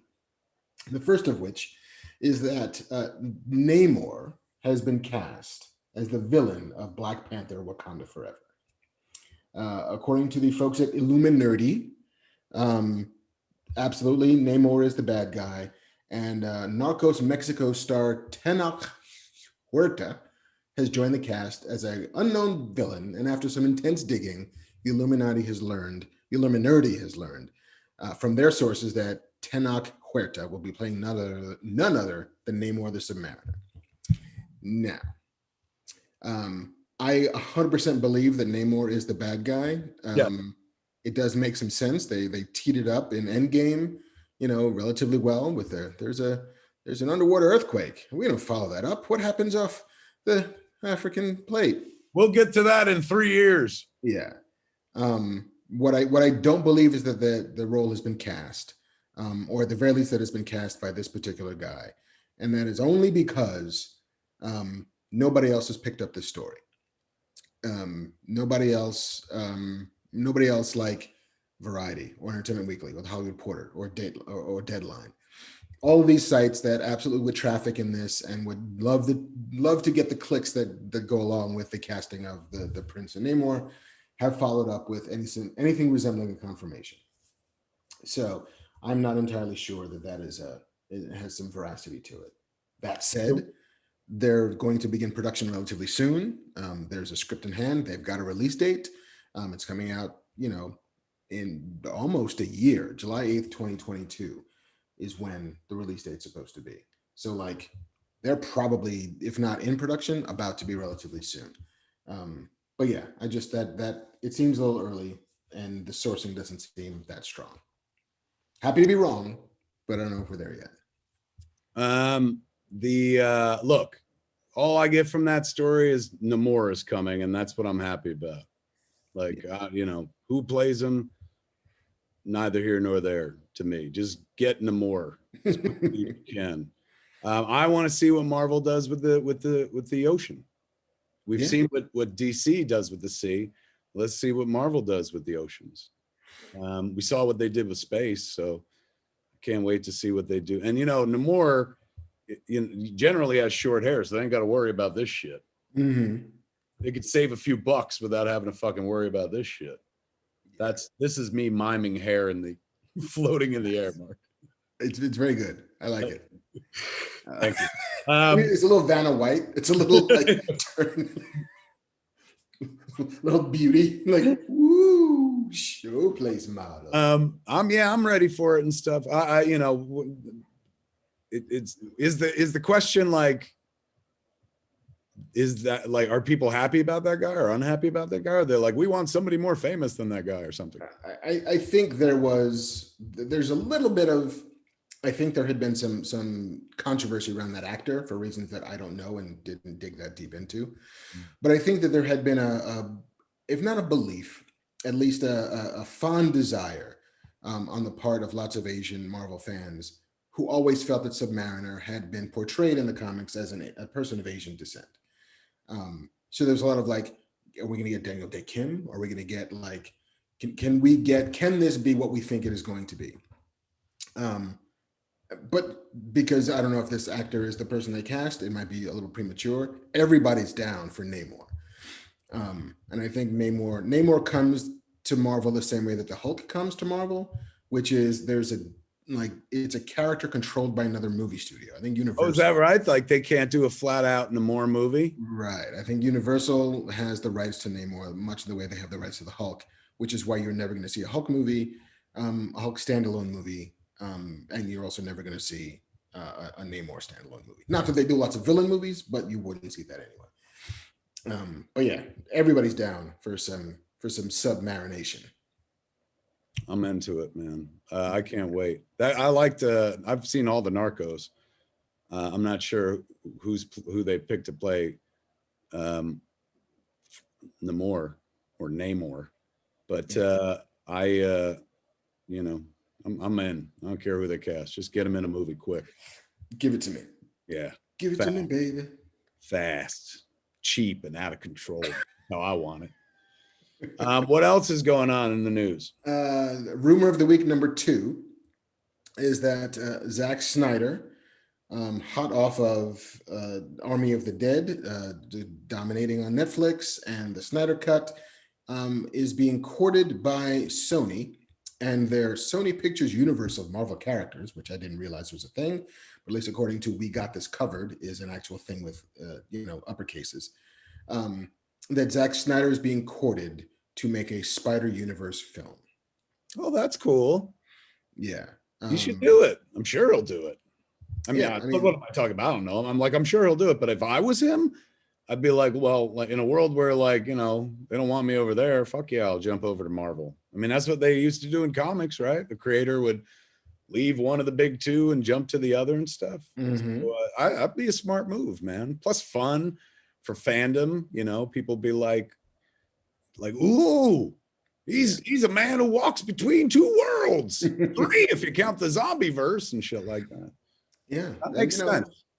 Sony is all in on making movies about Spider-Man minor characters. Venom: Let There Be Carnage is coming soon. Morbius is arriving in January of next year at some point. You're doing Craven. Did they say who's making Craven? J.C. Chandor. Oh, that's right. He made All Is Lost. Yeah, and he also made, I think, Margin Call as well. Yeah. Has Aaron Taylor Johnson playing Craven the Hunter. Olivia Wilde is still working on what may or may not be Spider-Woman, as the director at the very least. So yeah, they're all about kind of fleshing out things that might lead them to their Sinister Six that they're kind of hoping for. And so, sure, man, why not get Zach in there to have some fun? But it is at this point just a rumor. Many people in the chat asking over and over, either that or it's Andrew Crosby asking over and over, what's with the head dance when Mark is talking, Kev? People see me do that all the time. I don't know, kids. It's nothing really. It's one of those, like, you could either do nothing or you could do something. So rather than just, I mean, this is not a political statement or slam, but rather than just Tucker Carlson it and be like, I'd rather just keep my head kind of moving and stuff and slowly bopping. And also at the root of it, like, this is me having a good time. Like, I'm like, I enjoy this. I like this show. Like, this is a good use of my time. I'm having a good time by myself, but I'm with friends. Anyway, that's the question. It's like chair dancing, a little like Jerome. A little bit, yes. A little bit, yes, very much.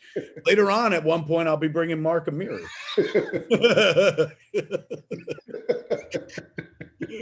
What else we got? Liam Neeson was on Jimmy Kimmel this week to sadly shatter some dreams that there will be no Qui-Gon in the new Star Wars Kenobi Disney Plus series. Why? According to him, they don't have enough money. Are you really? Did he say that? He's like, fuck, Qui-Gon don't get out of bed for less than $250. Wow, man, really? Yeah. I mean, I think it was a joke, but he's like, I heard Ewan was going to do a series and he doesn't think he's going to be in it because he hasn't been approached to be in it. You think he's serious? Banff. Oh, Banff Man is here. He's scratching on Star Wars. Here he comes. I will say he did do the voice of Qui-Gon in the last episodes of Clone Wars. Now, I understand voiceover is different. He can record it on his iPhone from a closet anywhere in the world. But it doesn't seem to reason that he would agree to come back to do Qui-Gon in a animated form and then be like, well, if you want the guy who's done Taken 1 through 14, you've gotta pay up. Listen to Banff Man throwing shade and then swinging out of Gotham. Holy shit! Took a pit stop at the Salt Lick before he bamfed in here. Fucking poor Liam Neeson somewhere. It's like, am I bleeding? I think I've been tagged. I mean, look, I'd be shocked if they didn't. If he don't show up in season 1, trust me, they do a season 2, they'll probably fucking get him, right? They'll probably be like, look, we got to go Qui-Gon now. We shot our fucking wad. Yeah. with Mara Jade or whatever the fuck. Not Mara Jade. That's Luke's wife. Who's the girl that Obi-Wan? What is it? Cara Dune? No, we can't do Cara Dune. I don't think that was it. But you know, it's like Cobra Kai. Remember, like season 2, they were like, now we're going to Japan. Like same thing, I think, or season 3, or did they go to Japan? Regardless, they're gonna. If they don't have Qui-Gon in season 1, it gives them some place to go in season 2. Right. If there is going to be a season 2, and these things could be miniseries with a closed end for all we know. It's true. They could be like WandaVision. But also, like the last thing that Yoda told Obi-Wan was like, I'm going to teach you how to go commune with the dead. You go take this kid to his uncle. So communing with the dead would seem to have something to do with Qui-Gon. It's true. I wonder if they'd ever be ballsy enough to like be like, all right, fuck it, let's get a cheaper Qui-Gon. Let's get discount Qui-Gon. Who's this Qui-Gon? Take me away. Who is the Qui-Gon? Qui-Gon, take me away. Who is the, like, if you can't get Liam Neeson, who's the substitute Liam Neeson? What's Tim Roth doing?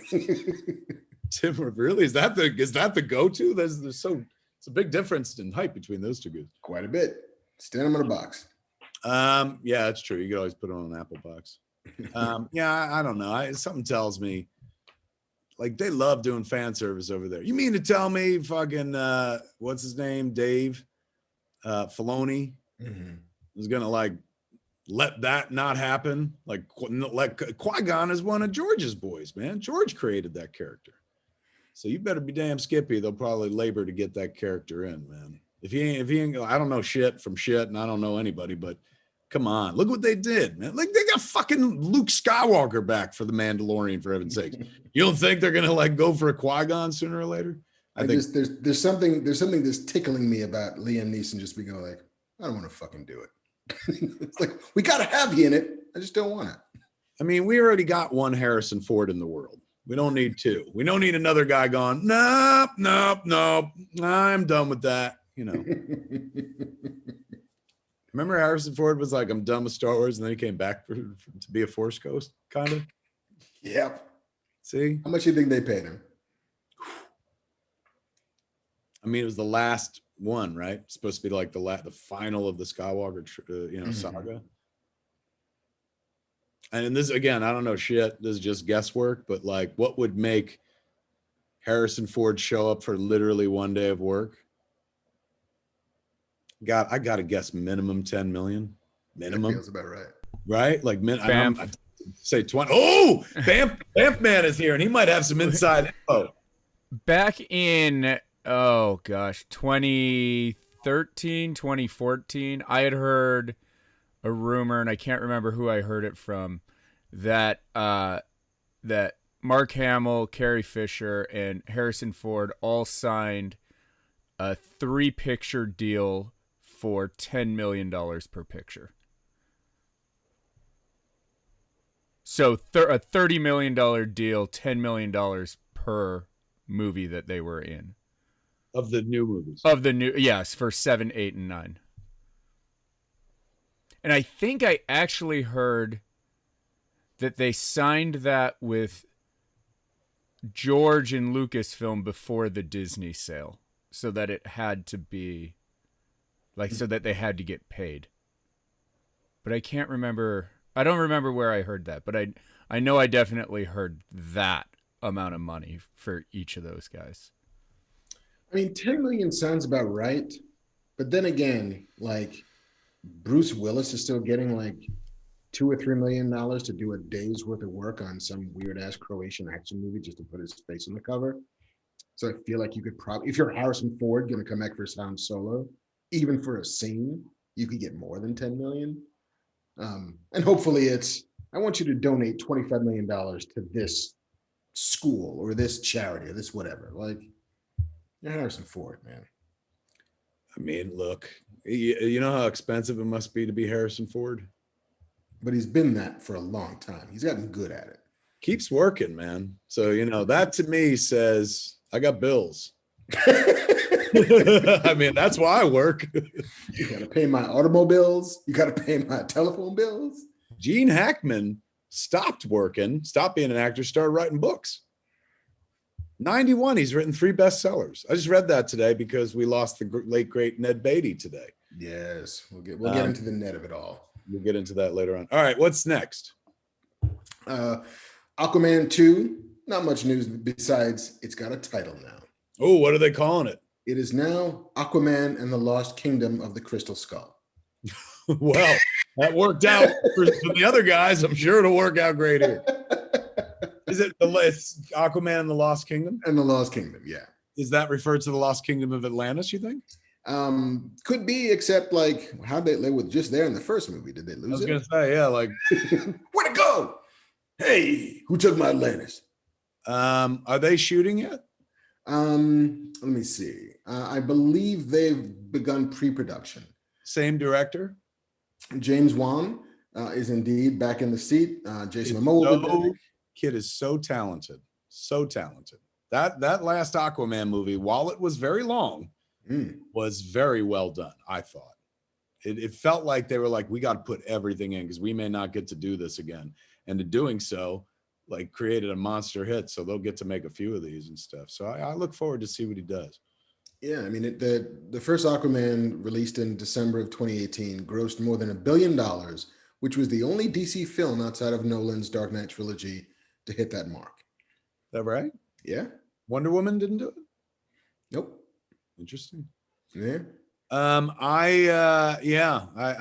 all for it. I don't know where you go after that last one though. I mean, again, I just watched it fairly recently with Jennifer. She'd never seen it, my wife, and my God, she was just like, "How many movies is this?" I was like, "If this is one movie, like," and they put everything in. They put in Orm, Ocean Master. They put in Black Manta. They did his origin story. Like, it's crazy. They got it all in there, man. So, you know, if it's Warner Brothers and it's a comic book movie, and so naturally, I'm sure they're like, the next one's got to be even bigger. But it's like, how the fuck do you do that? That movie seemed huge to me, really big, really ambitious. So I'm there. I'll buy a ticket and shit. That's my promise. That's my hot take. Write that up, comicbook.com. I'll buy a ticket, says Kev, in regard to a comic book movie. It'll be things Kevin Smith will buy a ticket for, and then just every comic book movie ever made.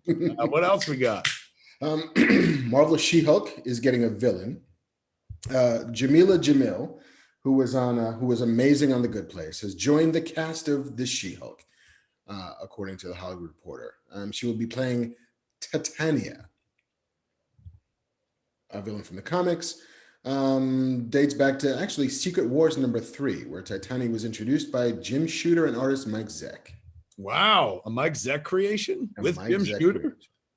Wow. Unfamiliar with this character. As am I. Despite the fact that Secret Wars was my entree to Marvel Comics, it's been quite a while since I read the Secret Wars. Probably worth a reread. Matt Shivari in chat says, "What are you drinking on, Kev?" This is Mooby's Cannabis Seltzer by the good folks at Mighty Kind. It's violet mango. I was drinking another mango before, tropical mango, but no calories, plant-based. It's got some fucking cannabis seltzer. You know, I like that sort of thing. There you go. So I don't drink shit with sugar in it anymore. So this is as fun as it gets for me. All right, back to you, my friend. Let's see. A couple of quick development things. Sony Pictures and Blumhouse are revving up Christine, a remake of the Stephen King novel. Who's doing it? Blumhouse. I love that book. Yes. Brian Fuller is writing and directing, making his feature. Brian Fuller of Pushing Daisies? Pushing Daisies and American Gods and Hannibal and Heroes, indeed. He's the man. I'm on board for that, man. You got to give it to the shitters, Mark. You can't let the shitters take advantage of you in this world. You're right.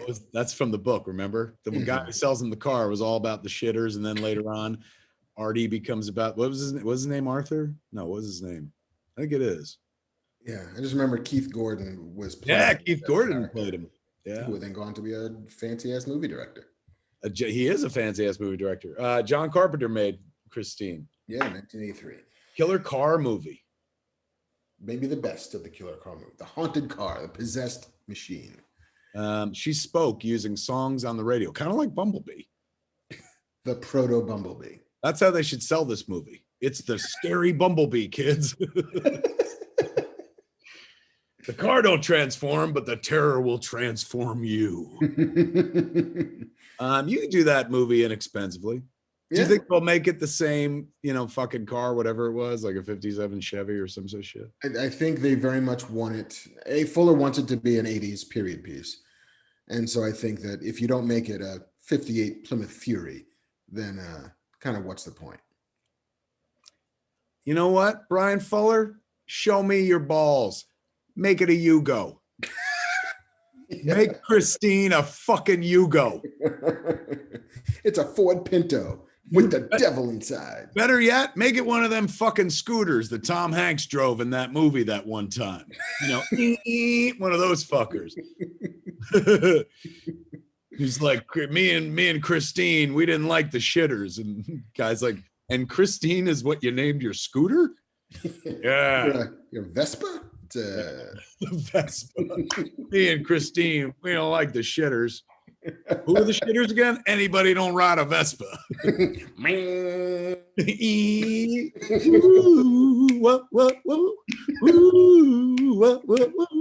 That's the song I remember on the radio. Yeah. My boyfriend's back. Wow.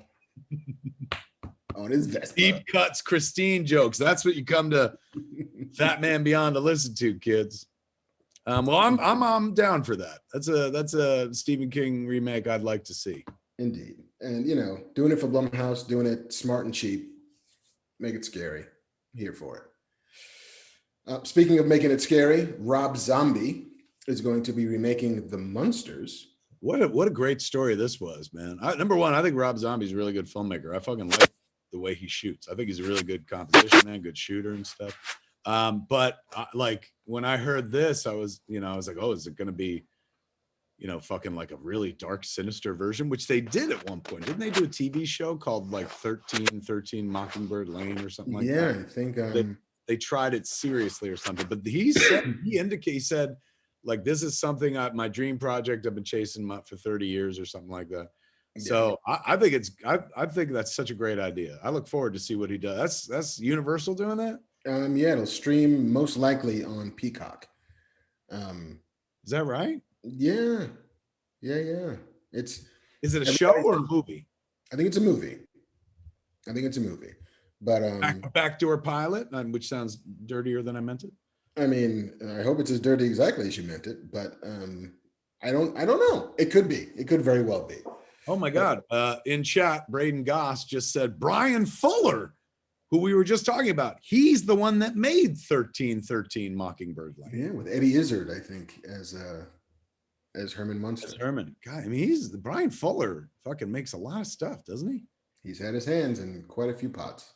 Always busy, man. He's like a mini Berlanti of sorts. Mm.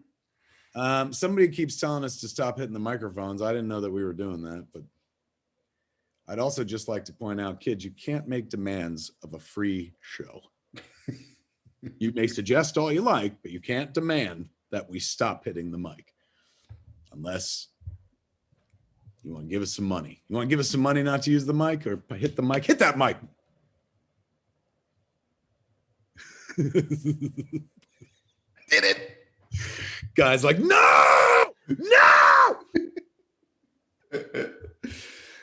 Okay. What else we got? Up next is a thing that you somebody in chat is asking you, Mark, when is Adora dropping on Comixology? Mark's got a graphic novel coming out, correct, Mark? Indeed, yeah. Tuesday the 15th. Adora and the Distance will be available to anybody who has access to Comixology. I think it's even part of the Kindle Reads program. But it's in the Amazon ecosystem, which means I'm sure you can get it 98 different ways. But yes, the digital release is Tuesday. And so far, the word spilling forth from people who have read it has been overwhelmingly positive, which makes me feel real good. Fucking hey, look at that. You love Mark? Support him, man. Go get his goddamn book. Ad Wolf Media corrected us and said Eddie Izzard played Grandpa. My bad. Mockingbird Lane, not Herman.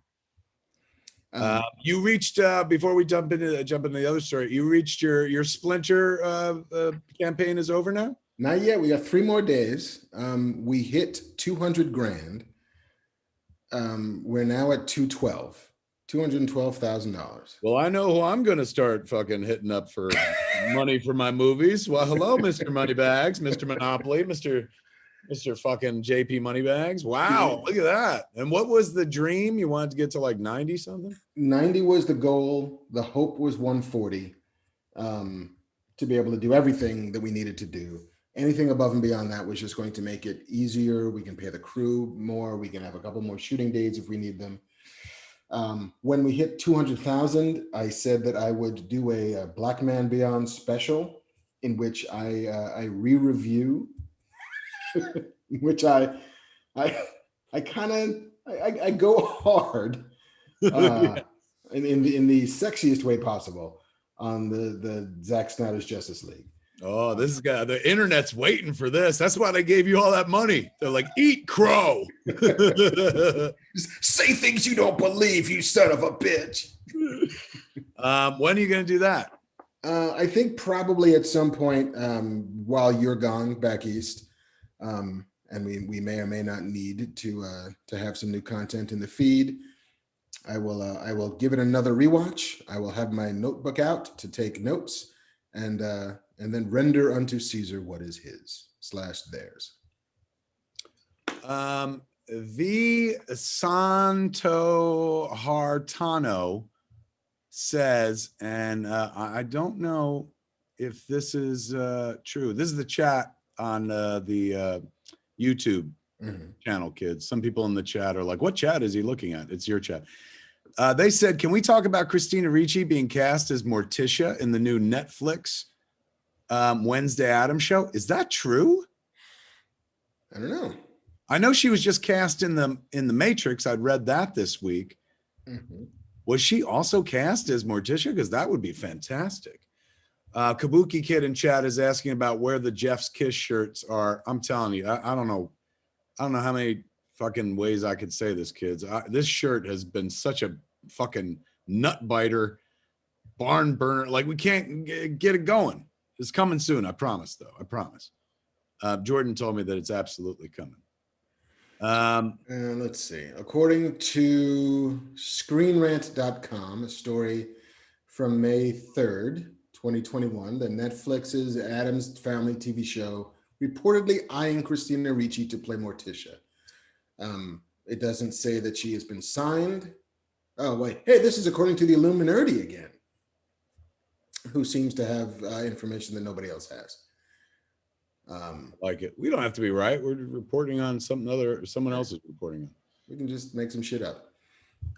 Kay Rogers in chat points out that today is the birthdays of Chris Evans, Captain America. Kat Dennings plays Darcy Lewis in WandaVision. And Aaron Taylor Johnson, Mr. Quicksilver / Future Craven himself. All 3 of them have birthdays this weekend or today. America's ass. God bless him. America's ass, indeed. All right, what else we got? Bamf. Oh, Bamf is in here. He swings in. America's ass and Kick-Ass have birthdays. Yes, Aaron Taylor. Good point, man. That's true. I can't America's believe Bamf in just to say that. You could have posted that in chat, JC. It's fuck. What else? What other news? I remember back many moons ago, at least one person on this podcast had been in early development on a Sam and Twitch television show. I was involved with a Sam and Twitch TV show. It almost went at BBC America a few years ago. I was hired to write a script, and I wrote a script, which I enjoyed very much, and they enjoyed very much. And then BBC America had their budget slashed that year, and so the show went away. And at one point, they were trying to revive it someplace else, but we never got past the script. But there was a script. But I understand now that I think I read online that Todd is moving forward with another version with somebody involved with Mayor of Easttown. Is that correct? The whip WIIP, the independent studio behind Mayor of Easttown, is partnering with McFarlane for a new Sam and Twitch. There's no place yet. There's no network currently mentioned as a destination for it. But Jason Smilovic and Todd Katzenberg, who created and ran Epix's Condor series, are adapting the project as well as serving as executive producers. Right on. Somebody asked who I saw as Sam and Twitch. I would have liked Dave DeSmalchin as my Twitch, and Tyler Levinsky, is that his name? From Reaper, my boy, you know, he was in Zach and Miri Make a Porno. He was like, hug it, chug it, football. He would have been my Sam, and Dave DeSmalchin would have been my Twitch. But yes, that it sounds like they're going forward with another version of that. They are indeed. No real indicators on what this version is going to look like, but we may have a chance of seeing a Sam and Twitch TV show at some point. Mariscal in chat says BBC the network, not the online category. Yeah, it was for BBC America, kids. I should be very specific about that. It was the same network that was doing the Dirk Gently show, and they were doing Orphan Black as well. And so the idea was Orphan Black was coming to an end, and they wanted something to slot into, you know, follow it when it was gone, and that was going to be Sam and Twitch. But it went away. And now there'll be another version perhaps coming. Welcome to Hollywood, boys and girls. What else we got? There is a new what? Somebody in chat, I lost the thread, but they said we should never Banff shame. They're saying that I Banff shamed Tyler Labine. I said Tyler Binsky. What an idiot. Tyler Labine, yes. Yeah, sorry, Banff man. We didn't mean to Banff shame you for. Yes, he won't Banff anymore. If we like we can't have that. Can't fucking make him, you know, too self-conscious about Banffing in and shit. He'll be like Dumbo, like unwilling to come out of his cage. Like just then we'll have to stick a magic feather in his ass, and that'll make him go. Banff.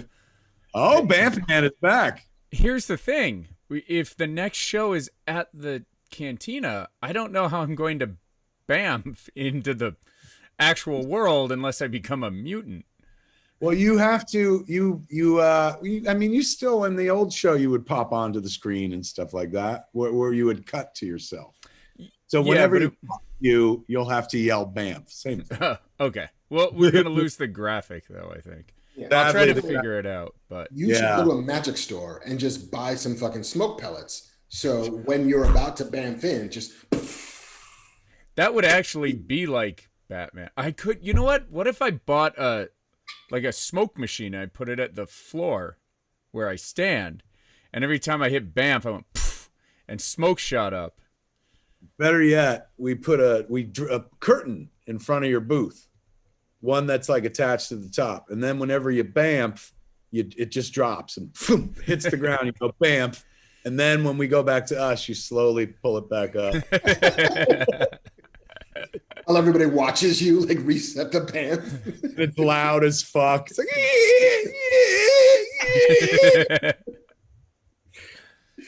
what other stories we got? New Line Cinema is partnering with Warner Animation to make an original, brand new Lord of the Rings animated movie called War of the Rohirrim. Now, I know you have deep love for these movies, Kevin. Yeah, I mean, look, I've seen them, but they're just not. Ironically enough, the Lord of the Rings movies deeply informed our Masters of the Universe Revelation project because everyone in the writers' room except me were big Rings nerds. So they were like, "Well, in a world where we're doing a Fellowship movie, we have to follow these things," and so there was a lot of reference to those movies and stuff. Yeah. To which Kevin would say, "No, we don't." Yeah, I was like, I don't know if you know that, but all those movies were about walking. Even the fucking trees walk. They're like, we saw the movie, dickhead. We all saw Clerks too. I was like, oh, thank you. In any event, so there's going to be a cartoon. Not since the great Ralph Bakshi has there been a Lord of the Rings cartoon. Is that true? I believe that to be true. A Tolkien cartoon. And what is story are they telling? They're telling the story behind Helm's Deep, the fortress depicted in Lord of the Rings, The Two Towers, and about the man in whose honor it is named, Helm Hammerhand, who's not a porn star, but actually the legendary king of Rohan who spent much of his reign locked in a prolonged and costly war. It is part of the Peter Jackson Lord of the Rings universe, in as much as they're using some of their designs and narrative inspiration from Lord of the Rings. But Philippa Boyens, who won an Oscar for co-writing the screenplay, is consulting on the project. It has nothing to do with Amazon's Lord of the Rings show, which takes place millennia prior to these events. But they're doing their best to put this movie on the fast track so that it can be released probably somewhere around the same time as Amazon's Lord of the Rings show, because they're not dummies. Comic Quirks with Jimmy says, Mark, when is season 2 of Carnival Row coming out? Because I know you worked on it. Did you work on that? I did, yes, like 2 years ago. A while ago, right? But that was season 2, and that still hasn't happened yet? Yeah, when I left, they had started production on season 2. They had some bumps in production. They slowed it down. There had been another version of a writing staff that had been brought on. I'm probably tongue tails out of school, but they also can't fire me because I quit a long time ago. Yeah. But bite the hand that feeds. Bite the hand that feeds. But I know that, and they had to stop production on that second season for COVID. COVID hit Prague pretty hard and shut everything down. And so I know that the cast, at least from what I can tell on their Instagram stories, are returning to set this week to resume production on season 2 of Carnival Row. So hopefully you might see it maybe by the beginning of 2022, given how long these things take. But it's coming. It's coming. I don't know why I got excited. I didn't even watch Carnival Row. And then I was like, wait, what are we talking about? Oh, sex fairies. Ooh. Is that what that show's about? There's some sexy fairies and fairies who have sex for money. Perhaps I'm going to have to correct this. Perhaps the next deep dive I'll be doing with my wife. I'm like, there's a sex fairy show. I bet you Jen would like it quite a bit. Really? Yeah. She don't like old-timey shit. She doesn't like old-timey shit? She's not a period lady? I should generalize, but she does. Every once in a while, I'll put on something. She's like, no, this is old-timey. They're riding horses. I don't want to be with them men riding horses. She don't go for that. She's like, give me a car. But like, yeah, she might go for it. Was she a Game of Thrones person? I showed her key moments, but we have not done the show. I think there's far too much non-consensual sex involved in that show for her taste. Yeah. No, I can she'd have to wade through that a little too much to get to the dragons, and I don't think she'd make it. What about The Crown? Was she a Crown person? We did watch The Crown, but not when it was happening live. We watched that during the pandemic and shit. Like when they dropped the Princess Diana season, I was like, hey man, let's try this. And then we were like, oh shit, let's go back. And then we watched it in reverse order. Gotcha. But yeah, and I remember saying to her, I was like, I thought you didn't like old timey shit. She's like, shut the fuck up. And I was like, all right. Listen, they use phones, they drive in cars. It's not old timey. They wear belts. The thing that captured her imagination about the Queen was about the Crown, was that whenever she's fucking done with somebody, she just rings that bell. She don't even say like the meeting's over or something. She rings the bell and they're like, oh, sorry. And they just get up and fucking bow and go and shit. She was like, I'm putting a bell on this fucking desk. And she's like, when I'm done with you, I'm just going to look at you and press it and shit. Oh, I'm sorry, Mom. Oh, you finished with me yet? Yeah, truly. I couldn't call her mom. That'd be weird. All right. What else we got? Our final story before we get into the Q&A is the sad passing of the great Ned Beatty. Passed away. Great one, kids. We lost a great one, the great Ned Beatty, who, of course, there's a huge body of work, Network. He's amazing in, of course, Deliverance, very memorable in and whatnot. But for our world, he was Otis to Gene Hackman's Lex Luthor. Yes, the greatest criminal mind of this century hired one of the fucking dumbest sidekicks of all time. Loyal, but not fucking real bright, man. Mr. Luthor. I got your paper, Mr. Luthor. He was a welcome respite in Superman because you know, he was fun for kids as well. Whereas, you know, Gene Hackman, of course, was much more grown up and adult, but Otis was, you know, kind of on our level. Very much so. Also, Lotso Bear, right, from Schindler's Toy Box. Yes, lots of hugging. The villain of Toy Story 3. Yeah. Ned Beatty. He was in the first Captain America movie. The one with the motorcycle? Captain America. The one with the motorcycle? Yep. The TV one? Yeah, he was Captain America's best friend. Who was that? Bucky? No, I don't think Ned Beatty was playing Bucky. He was also Dan Winter Soldier. Dan Connor's dad back in the day. He was in The Toy. That's right. He was the dad in The Toy, right? No, the dad. No, that was Jackie Gleason. Who was he? Jackie Gleason. He was Jackie Gleason's like business manager or whatever. Right. Who was the one like charged with buying the toy / you know, a slave for this young child. Not a movie they'll be remaking anytime soon. No. He's in The Incredible Shrinking Woman. He was in Silver Streak, All the President's Men, Back to School, Rudy, Charlie Wilson's War, Rango. He got one Oscar nomination for Network. And an MTV Movie Award for Lots of Huggin' Bear. He got an MTV Movie Award for that role? He did. You know, he was an actor who worked quite a bit. There were something like 160 credits in film and TV between 1972 and 2003 when he sort of retired. He was on The Waltons, Gunsmoke, MASH, Rockford Files, Streets of San Francisco, Murder, She Wrote, Alfred Hitchcock Presents, Roseanne, Homicide, Life on the Street.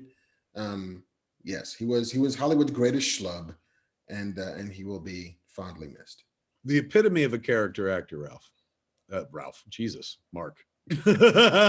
Sunday night at 10:17, baby. It's all happening. It's all what was the line in Last Temptation of Christ? There's one woman in the world, one woman with many faces. In my world, there's one co-host in the world, one co-host with many faces. Yeah. Where else are we? Is that it? That's the end of our news, my friend. What a wonderful actor he was, and in many roles touched our fucking lives and stuff like that. Guys like that, actors like that, cartilage in movies, kids. You know, not the skull, not the fucking hand or the foot or the dick bone, any of those fucking like showy parts. It's the cartilage inside. It's what holds it all together, keeps them bones together. That's who Ned Beatty was. Goddamn cartilage, the movie business, man. He'll be missed. Shame he's passed. All right. That's all the news. That's all the news. As we would say on Babylon, a huge bucket of wind. Bucket of wind. There's one thing I wanted to plug before we run away. It has nothing to do with me other than I like it very much. Yes. But your friend and mine, Bear McCreary, yes, fantastic composer from Masters of the Universe Revelation and many, many, many other things. But he came to prominence. His very first job at a college was on a little show called Battlestar Galactica. Mm-hmm. And he, at the height of the show, I think in the final season, used to go on tour with like a band he put together that would just perform Battlestar Galactica live. And it was a lot rockier and poundier and drummier than the soundtracks that you might remember from the show. And he has just released an album of that music called So Say We All, Battlestar Galactica Live, which you can get streaming anywhere. You can buy it anywhere you'd buy a thing. I think he's selling autographed copies. If you go to bearmccreary.com, you can find all that information.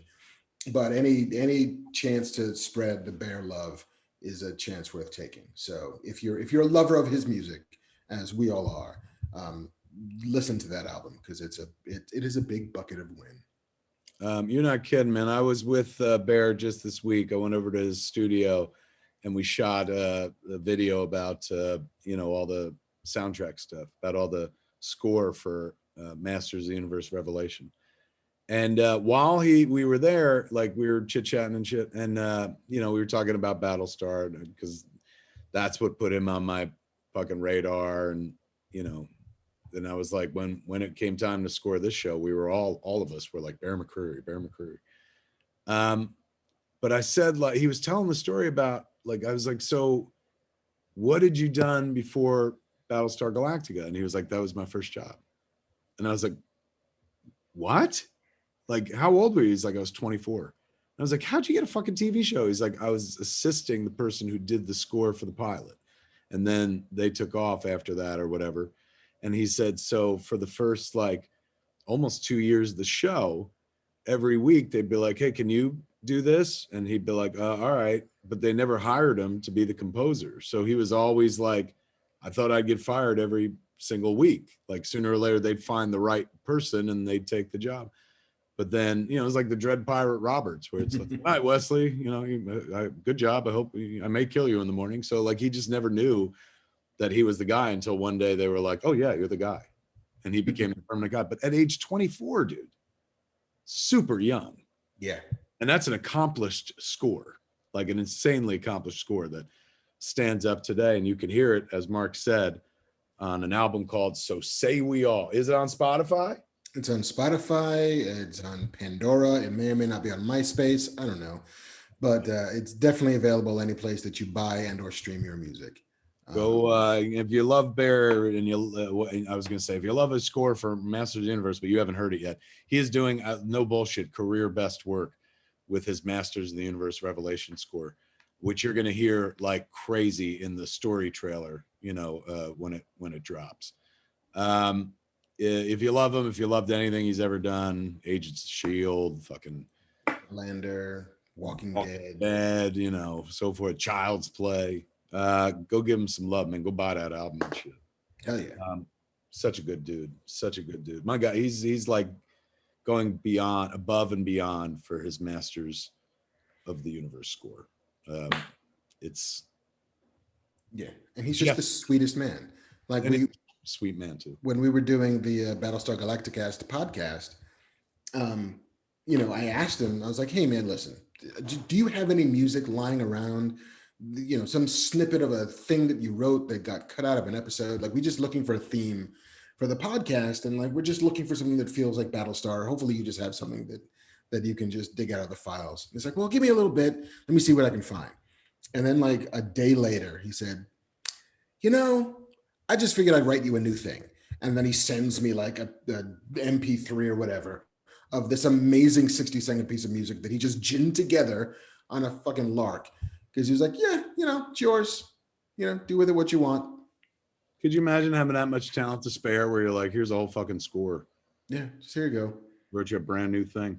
David Young is asking, Kevin, please ask Mark for an update about Star Trek Picard. Have they shot any episodes he wrote yet?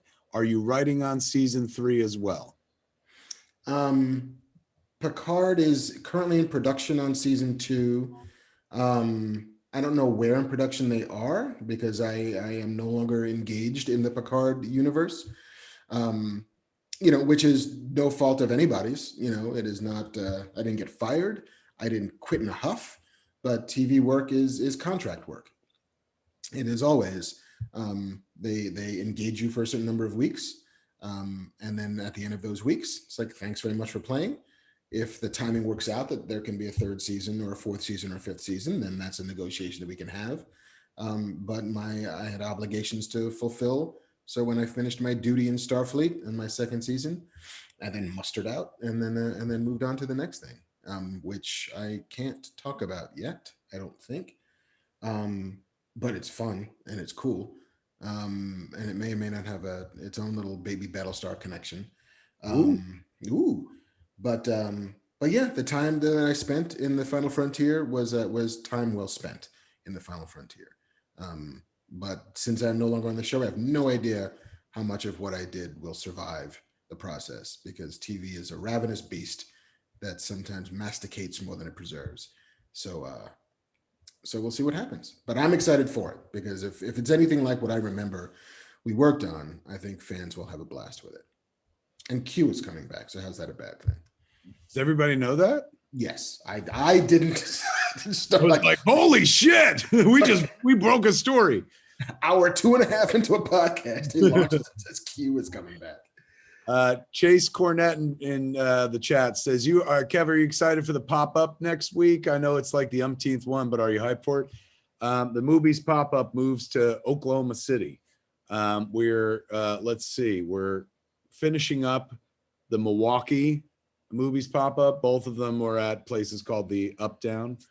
And yeah, so Oklahoma City's on sale now. And I think Oklahoma City counts as I think Boston was the 13th. I think it's our 15th movies pop-up. So if you're anywhere near OKC and you want to jump in, tickets at moviespopup.com. Also, kids, lots of tickets coming up. We're getting back out into the real world and shit. As we said before, we're going to be doing a Fat Man Beyond live again, Cantina.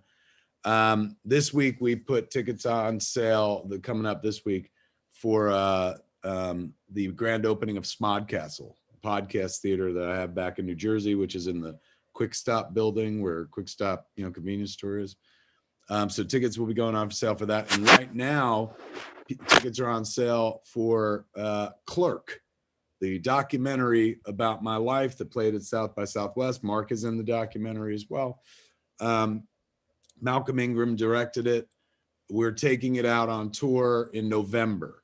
So we're going right now. The cities are Austin, Asbury Park, which is in New Jersey, of course. The St. Louis, Chicago, Vancouver. I know Toronto is going to be added and stuff. So if you want to go see the screening of Clerk, and then me and Malcolm come out and Q&A afterwards in November, when we're, I guess even more open, hopefully, than we are now and stuff like that. If you want to sit in a theater around other people again, like we used to back in good old 2019, come on out and see the flick. It's warm. It's wonderful. If it's not playing in any of those cities near you, don't worry. It'll be coming to streaming, of course. But in November, you can come see us. Tickets at csmod.com right now. Okay, we got another sponsor, as we talked about, kids, for the second half of the show, and that's going to lead us into our Q&A. As previously mentioned, it's the 40th anniversary of Raiders of the Lost Ark, man. And when we get into the Q&A, the best question this night is going to get that package that you can see right there. Comes with everything you see here, no assembly required. This fat-ass box set that Paramount put together. 4-movie collection, man. What do they got on that? Let me pull it up. They sent us the thing. Here, listen to everything it's got on it. The Indiana Jones 4-movie collection includes a collectible booklet with behind-the-scenes images from all 4 films.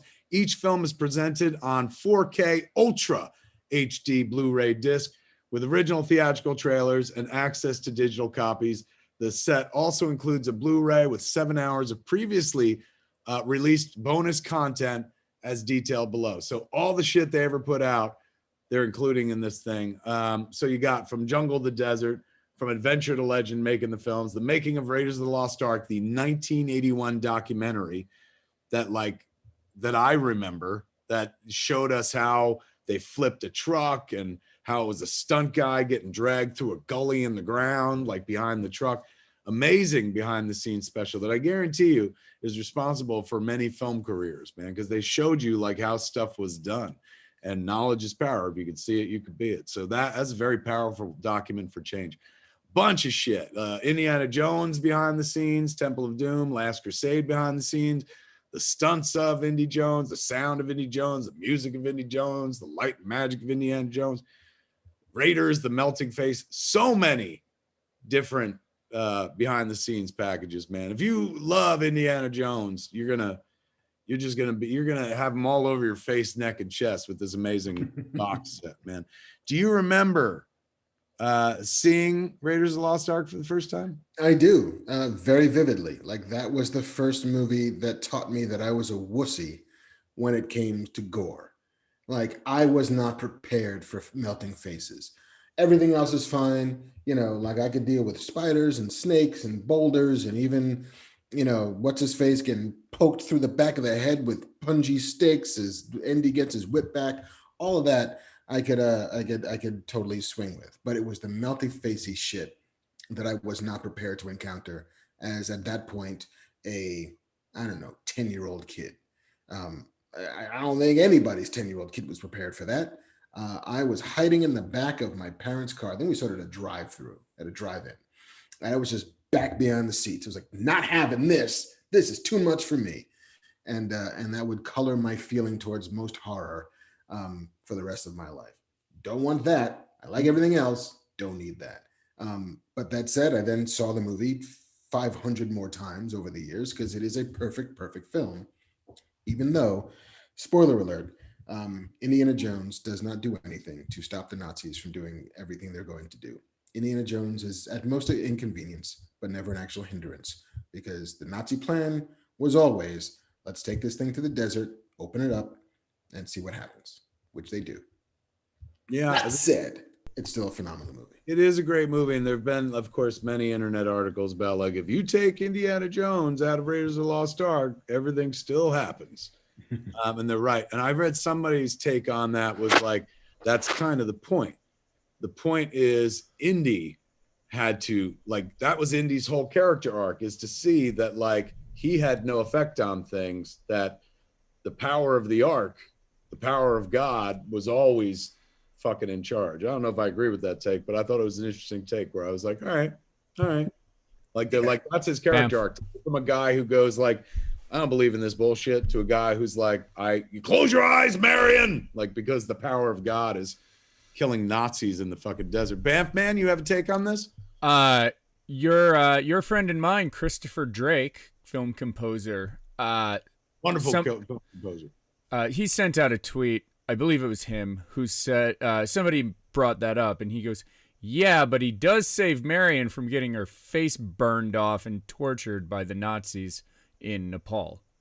So he is a hero just very early on in the movie. Yes. Absolutely. And his sakes are not, I'm going to save the world so that Hitler doesn't get this. It's, I just got to save this one lady who I probably slept with when she was a child and I was a grown-ass man.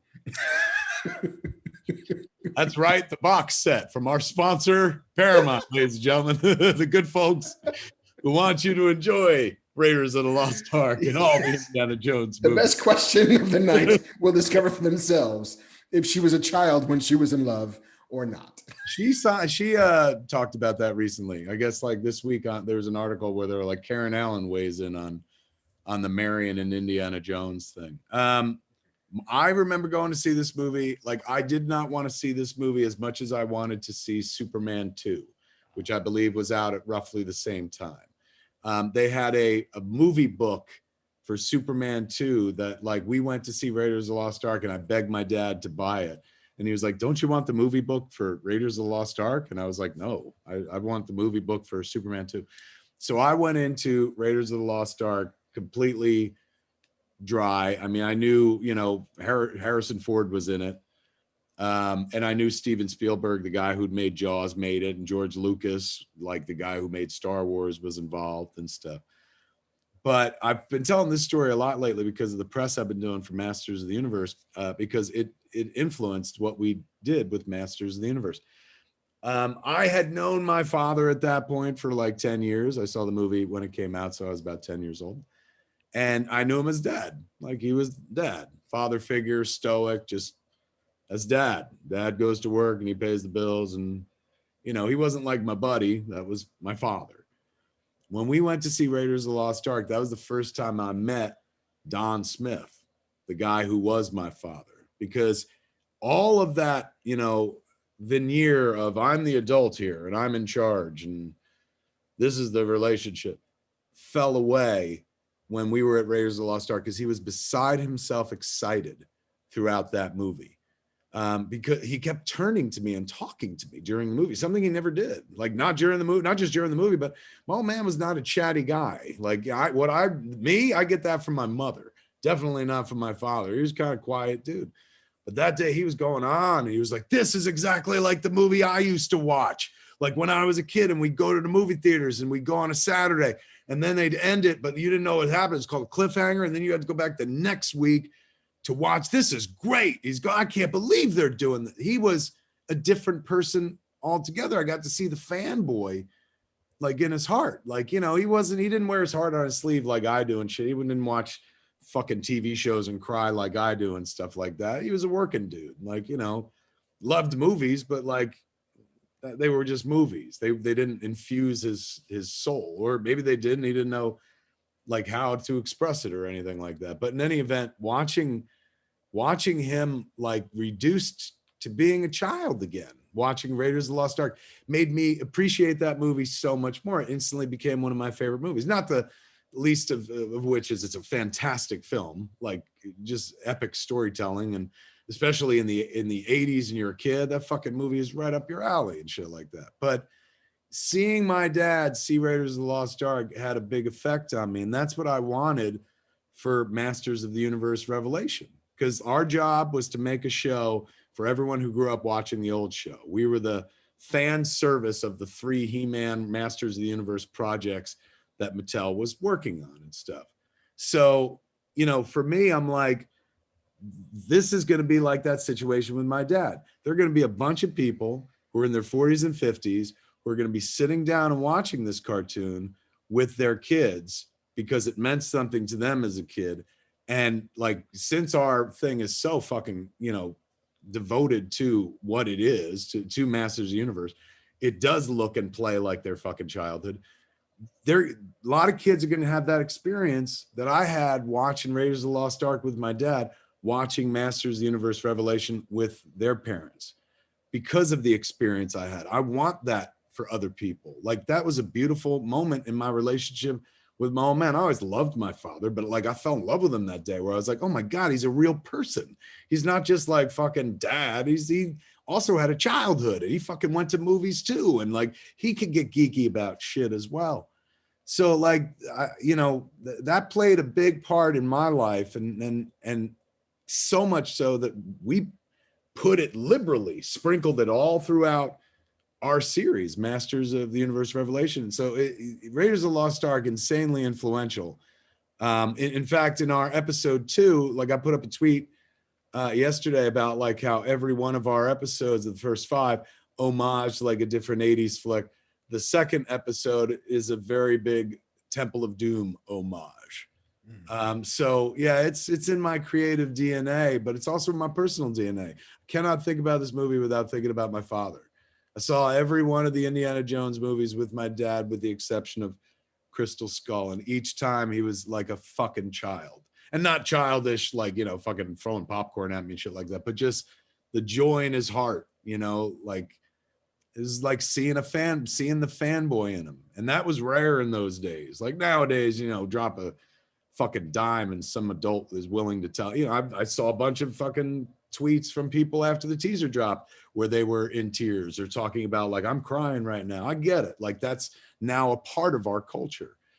Thank God. Back then, that was not a part of our culture. So I got to see a piece of him that I never would have seen. It's one of the reasons I wound up in entertainment. It's a powerful document for change. And that changed me, changed my relationship with my dad. And so I hope a lot of people have that with Masters of the Universe Revelation. I have it every time I go back and rewatch Raiders of the Lost Ark. Brings my father back to life right then. Beauty of that movie is it was shot as a period piece, so it doesn't tend to age. Like you revisit it and it looks, now they got a 4K fucking version of it, so it must look like it was shot yesterday, but it just doesn't age. It doesn't feel like, oh, this is dated. Look at him wearing those fucking jeans, acid wash jeans. Look, he's got that dumbass, fucking open phone and shit like that, a razor phone. It's fucking timeless. So it works whenever you watch it. Yeah, no, it is a masterpiece on many, many kinds of levels. And when I first started talking to potential collaborators about Splinter, about the short film, they were always like, how do you, what style do you think you want to go for? What does it feel like? How does, if you had to sort of mention, a filmmaker that you're patterning after, it's like, well, Spielberg. Like, Spielberg was the filmmaker of my youth, for better and occasionally for worse, but mostly for better. But there's an ease and a sort of invisibility to the way he directs that it's not obvious. He's never calling attention to the fact that there's a camera there, but it's always moving. It's always kind of like finding things and new things, and he uses framing and shadows and I mean the first when Indy walks into the bar in Nepal, it's Marion small in the frame. She's got the shot glass goggles, and all you see is the shadow of Indiana Jones on the wall behind her, just looming over her, larger than life. I always knew you'd walk into my bar someday. Like just shit like that, where he's playing with form and light and sound and shadow and all that. If I could bottle, a tenth of that just sort of innate skill, it would go a long way. So yeah, and that movie is it's remarkable, even given the fact that at any meeting you have in Hollywood today, they will always ask you, what are the stakes, right? Like, what are the stakes of your story? What'll happen if your hero wins or loses? What'll happen if he fails? What's hanging in the balance? And yeah, the stakes for Indy ultimately are very, very small. They feel like we got to keep Hitler from getting his hands on the greatest weapon the world has ever known. But in fact, I just got to save this girl I'm sweet on, which is not insignificant. Is it Last Crusade where he's like, Nazis, I hate these guys. you should read books instead of burning them. Yeah, man, just a lot of culture in the world pre-exists the United States, so a lot of things that we take for granted and enjoy and part of the arts for years came from places that aren't here. Raiders of the Lost Ark, that's as American as it gets, baby. That's our legacy. Well, not mine. I had nothing to do with it, but that's the American legacy in this world. It's like, look what we did. We remade the cliffhanger, just like they used to back in the day. I mean, they laid the groundwork for what the Marvel movies would become. All of those movies that we enjoy today using the same fucking language created by Steven Spielberg and George Lucas years and years ago. Same cinema language. So hats off, pun intended, to Indiana Jones, the man in the hat himself. Happy 40th birthday. And thank you for one of the greatest times in my life that I ever had with my father. And I'm sure that goes for a lot of kids. I think a lot of kids had that same experience with their dads, with their moms, but let's be honest, probably more their dads. Not to say like moms can't enjoy this. I don't want to fucking read an article online going fucking Kevin Smith says women don't like Raiders of the Lost Ark. That's not what I'm saying at all. But I watched all the Indiana Jones movies with my dad. I saw a few of them with my mom, but she was like, that's your thing with your father. So yes, and happy 40th anniversary to Tom Selleck, sadly having to make one of the worst career decisions. They wouldn't let him off Magnum, is that it? Wouldn't let him out of Magnum. He was cast as Indiana Jones. There's pictures on the internet of him in the costume, mustache, bushy as hell. Is that true? Yeah. Hey, Banff Man, Banff Man, get in here. Save us, Banff Man. Banff. Find that picture Mark's talking about, would you? I will Google. The Tom Selleck Indiana Jones picture? Yeah, it exists. He got that far that they put him in an outfit? Wow. I'm seeing a lot of Photoshop deals, like deep fakes. Doug Unfunny in chat says test footage is on the DVD extras. Oh. So you might be able to, on this very box set that we're talking about that somebody's going to win tonight, I guess you might be able to see what Tom Selleck, he was cast, he turned it down, says Zesty Clam. Yeah, you don't want to. Mong says, I believe it was the test footage. Langley Neely says there's a screen test of him. Tripping Through says 100% Tom Selleck was. It was all in the DVD collections. Yeah, so apparently you could see it. Agent Exodus says Tom Selleck's Indiana Jones was erased by the TVA. So close. That's so good. Speaking of which, we had so much to talk about this week that I didn't get to show you the fucking premiums, man. Like, we'll get into it next week. They sent Marvel sent a Fancy box? TVA box set. We still have this for JC, the Bad Batch box set that they sent. Bamf in here, Bamf man. I'm sure you want to fucking ogle this. Bamf. Did you get one? I don't get anything from Disney. They're like, you get enough. Dirty looks. Yeah, fuck. When we show that next week, I'll give it to you after we're all done because I'm sure you'll. Did he just fucking bamf away? I wasn't even done talking. I can still hear you.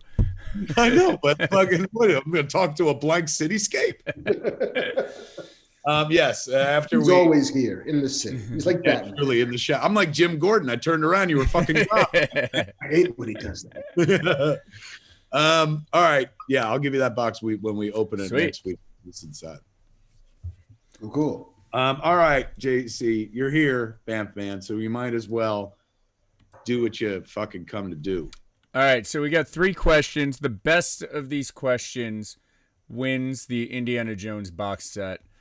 Jordan said she would figure out how to send it, so I think tweet Jordan at Jordan Monsanto.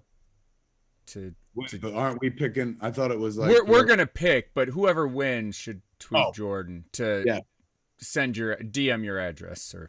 Absolutely. So that you can... Right, kids. If you want to get it fast, you're gonna reach out to at Jordan Monsanto on Twitter, and she'll hook you up. You could also ask her about the Jeff's Kiss shirt. Oh, don't do that. Oh my God. Not if you want that box set. Don't do it. Yeah, really. Oh my God. I'm gonna get some angry fucking texts going. Like, did somebody say something to everyone about the Jeff's Kiss shirt? Me? I'm gonna throw you right under the fucking bus. It'll be me. I work with her every day. All right, JC, you get to pick. All right. Where are we going with our questions? This is from Josh H. Can we tell them where they can buy that box set in case they don't win it? I'm assuming at every place that sells box sets. Yeah, here you get available at Amazon, kids. It's at Walmart, it's at Best Buy, it's at Target. This is a physical thing. You know, so it's not. I don't think you could buy this like streaming, right? Well, it does include digital copies. So if I had to guess, you could probably also buy these same versions. Not this box set, not with all the goodies and the extras, right? But perhaps the film itself you could get on iTunes or. When was the last time you bought Raiders of the Lost Ark, kids? You know, go buy one. It's been a while. People are like, I got one. Go buy another one. That's the American way. This is the prettiest version. Yes. And you know what? If you don't celebrate his 40th birthday, why will anyone celebrate your 40th birthday one day? Wow, that took a turn. Shit went hostile. Hey, what about you? I turned it around on the audience. Buy a box set or eat Fudgy the Whale by yourself in your house. Yeah, sitting there fudgying it, wondering where your fucking friends are. All right, JC, hit us. We need to know what they want to know. Josh H. In honor of the Indiana Jones box set, what other beloved film character would you give the young Indiana Jones treatment? So kind of a prequel series that spans childhood up through the adventures we're familiar with into Old Man. It's a little off brand for our show, but I was a huge fan of not just the Chevy Chase movie Fletch, but the series of books written by Gregory MacDonald. And many years ago, I was attached and involved with a movie called Fletch One, W-O-N, which kind of told the origin story of the character. So I always felt like, you know, like I don't get me wrong, I love the Chevy Chase version, but like in the books, like Fletch is a young man who just like apparently just hotter than hell and fucking gets to have sex with everybody. Everyone's always trying to fuck him because he's good looking and shit. And you know, there were a lot of books and a lot of different stories. So it felt like, wow, you could have a whole Fletchiverse or something like that. So I think you could still do that. When I was working on Supergirl years ago, I got to work with an actor named Chris Wood, who years later I was like, you know, I think you're our Prince Adam and our He-Man. So Chris, like, is a beautiful fucking man, married to Melissa Benoist and whatnot. They got a kid, but he's funny and fucking charming. And he is who I always saw, like once I met him, not always, like, because for years I wanted to make a Fletch movie with Jason Lee playing that character. And then we both aged away from it. But I felt like, wow, I told Chris Wood, I was like, you should have your agent look into whoever has Fletch and you should try to fucking do that as a TV show. I said, you would be fucking perfect and stuff. But now I just read that I think it's Greg Mottola, doing Confess Fletch with John Hamm, one of my favorite actors on the planet. He is a great pick as well. Like he'll be a great, because he's impossibly fucking good looking, like the character's supposed to be. So yeah, I think that book, of all the books, I'm like, how interesting. I personally wouldn't have picked that book to do. It's a good book, but like it tells its story later in his life. So it actually follows the book Fletch in the series of books. But if I remember correctly, my Fletch history, I think in Confess Fletch, they introduced the character of Flynn, the detective who then gets his own series of books called Flynn's Inn and stuff like that. If I remember correctly, I think that's where his character is introduced in Confess Fletch, but I could be way wrong. But anyway, Fletch, I would do. Mark, over to you. I would the young Indiana Jones treatment, meaning you get to follow not just young character, but in the prime character and then old character telling stories of his own life. That's gonna bookendy feel. Conan the Barbarian. I want to do the early days of Conan as a wild Hellion, Cimmerian outcast / survivor of the lone survivor of his tribe, to thief, to smuggler, to mercenary, up to king, all of it. Like if I can just wrap your arms around the gigantic story that is Conan and the Hyborian Age. Let me take you back to the time of high adventure. But that is not this story. Yeah, but that is a story for another time. Oh, that'd be amazing. Yes. There is a time, thief, when jewels cease to sparkle, when gold loses its luster, when the throne room becomes a prison, and all that remains is a father's love for his daughter. Max von Sydow, man, like for a guy who was like a classy actor and worked with, in the Seventh Seal with Bergman and stuff, he was not above doing genre. He did everything. I mean, he was Ming the Merciless. He was also King Osric and Conan.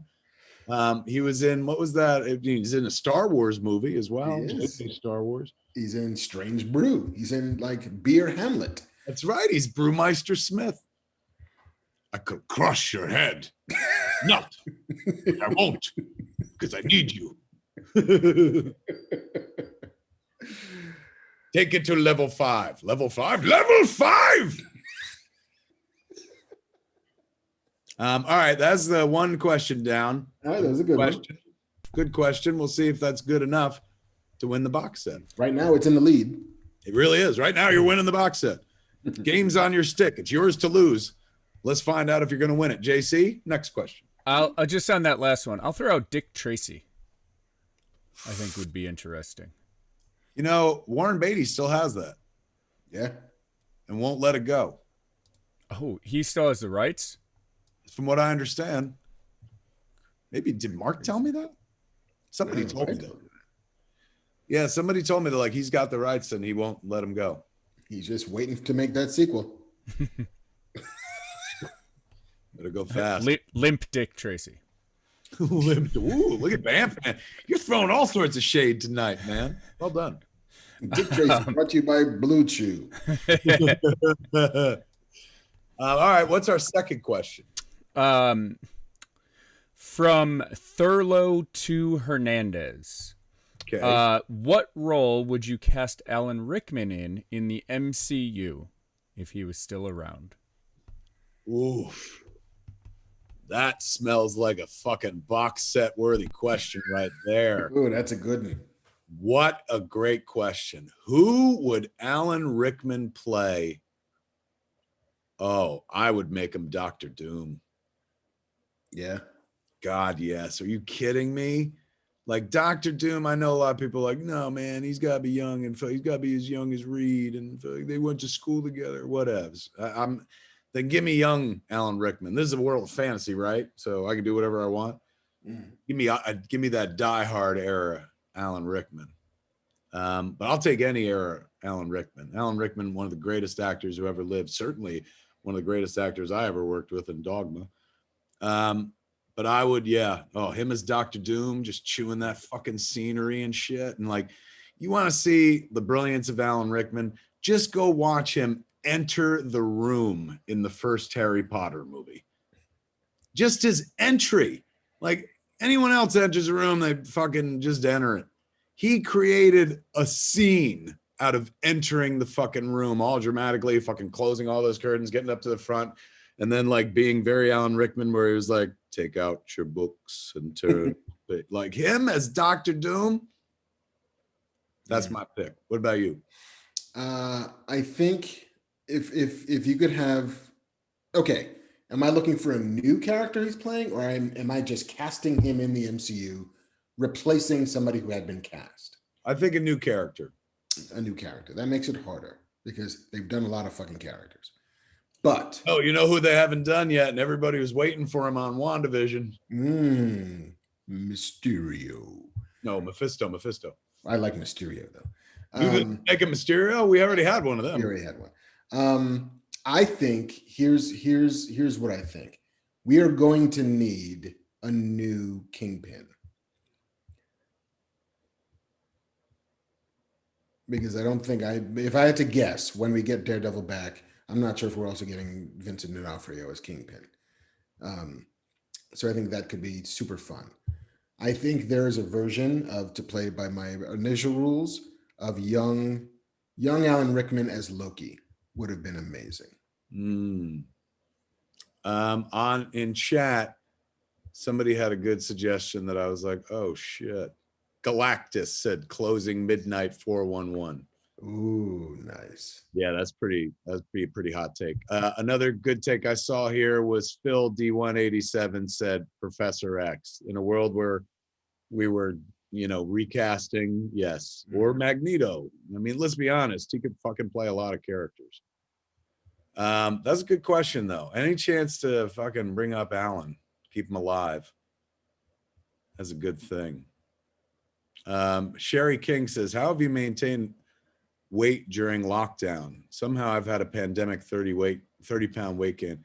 Yeah, I did. I've gained weight as well. I'm still trying to take off fucking quarantine 15. And probably will be trying to take it off for the rest of the summer and stuff. But yeah, I feel that. Let me tell you, I'm happy the show is this little box. Because if you saw it down there, you'd be like, what the fuck? What are you, pregnant, Kev? I've just been eating my feelings about the pandemic. I'm glad when we returned to the bar that there was a bar between us and the audience. You're not kidding, man. That fucking bar hides a lot. Hopefully, JC ripped the sink out so we can get as close to the bar as possible. Banff, man, have you made any refurbishments in the year that the bar's been closed? We could probably take the drink rails out where the bottles are and get you a little closer. That'd be get good. you another 6 inches. That'd be good. I want to literally belly up to the bar. Yes, it would put our guts right under the bar. So that'd be perfect. Like a kid in the bank. I just want to be this Mad Matt 4242 in chat says Rickman as Rick Jones. Could you imagine the oldest Rick Jones in the fucking Marvel Universe? Hello, Mr. Banner. Why do you have to detonate the gamma bomb? Now, did you ever see Rickman in The January Man? Yes. Where he plays like a bohemian artist. One of my favorite Rickman performances is, other than, of course, the ones we all know, find a movie he did called Closet Land with Madeline Stowe. A two-hander where he plays a guy who's interrogating a woman. It was like an Amnesty International influenced movie about prisoners of conscience, and he is astounding in it. And that's like a early 90s performance. And I never see anyone talk about it. Closet Land, it's called. I don't even know if it's readily available anymore. Another movie like that was so fucking like good. And I was thinking about it the other day. Did you ever see Jeff Goldblum's movie Mr. Frost? No.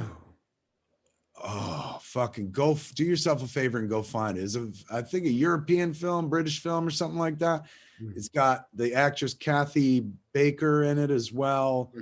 I want to say Alan Bates, maybe I'm wrong, but it's definitely Jeff Goldblum, and it's Jeff Goldblum playing the devil. So it's him in an insane asylum, and he like has a series of conversations with Kathy Baker's like character, who she's like, there's no such thing as the devil. Of course, like in all of her conversation with him throughout the movie and the things that he does and manifests, she starts questioning whether this guy really is the devil. But Jeff Goldblum doing the devil is a movie that don't get nearly enough mentions or credits, man. It has like a horrifying fucking few sequences in it, man. Like pretty damn intense stuff. Track it down if you can.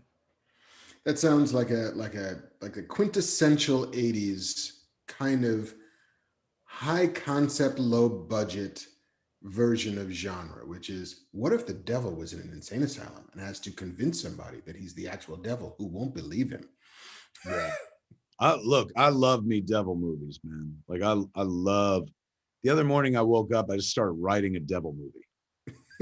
No immediate plans to do it, but I'm like, I got to make a devil movie before I fucking leave this world, because I love them so much. Like, you know, raised a Catholic kid, that was like, you know, the devil is like fucking Darth Vader of the Catholic faith and shit. So like, he's always fascinating bad guy. So you know, Rosemary's Baby is one of my favorite fucking movies and whatnot. I'm building a little like a cult movie. But I've, you know, like kind of very Race with the Devil, but not a road movie. Like more like Parked with the Devil. Not, I guess that's not a hot sell, but like, what if the devil was in the passenger seat of a car that wasn't driving? Yes. And he had to convince people that he was the devil so they'd give him a ride. There you go. Devil May Care, we'll call it. Devil May Care. That's good. I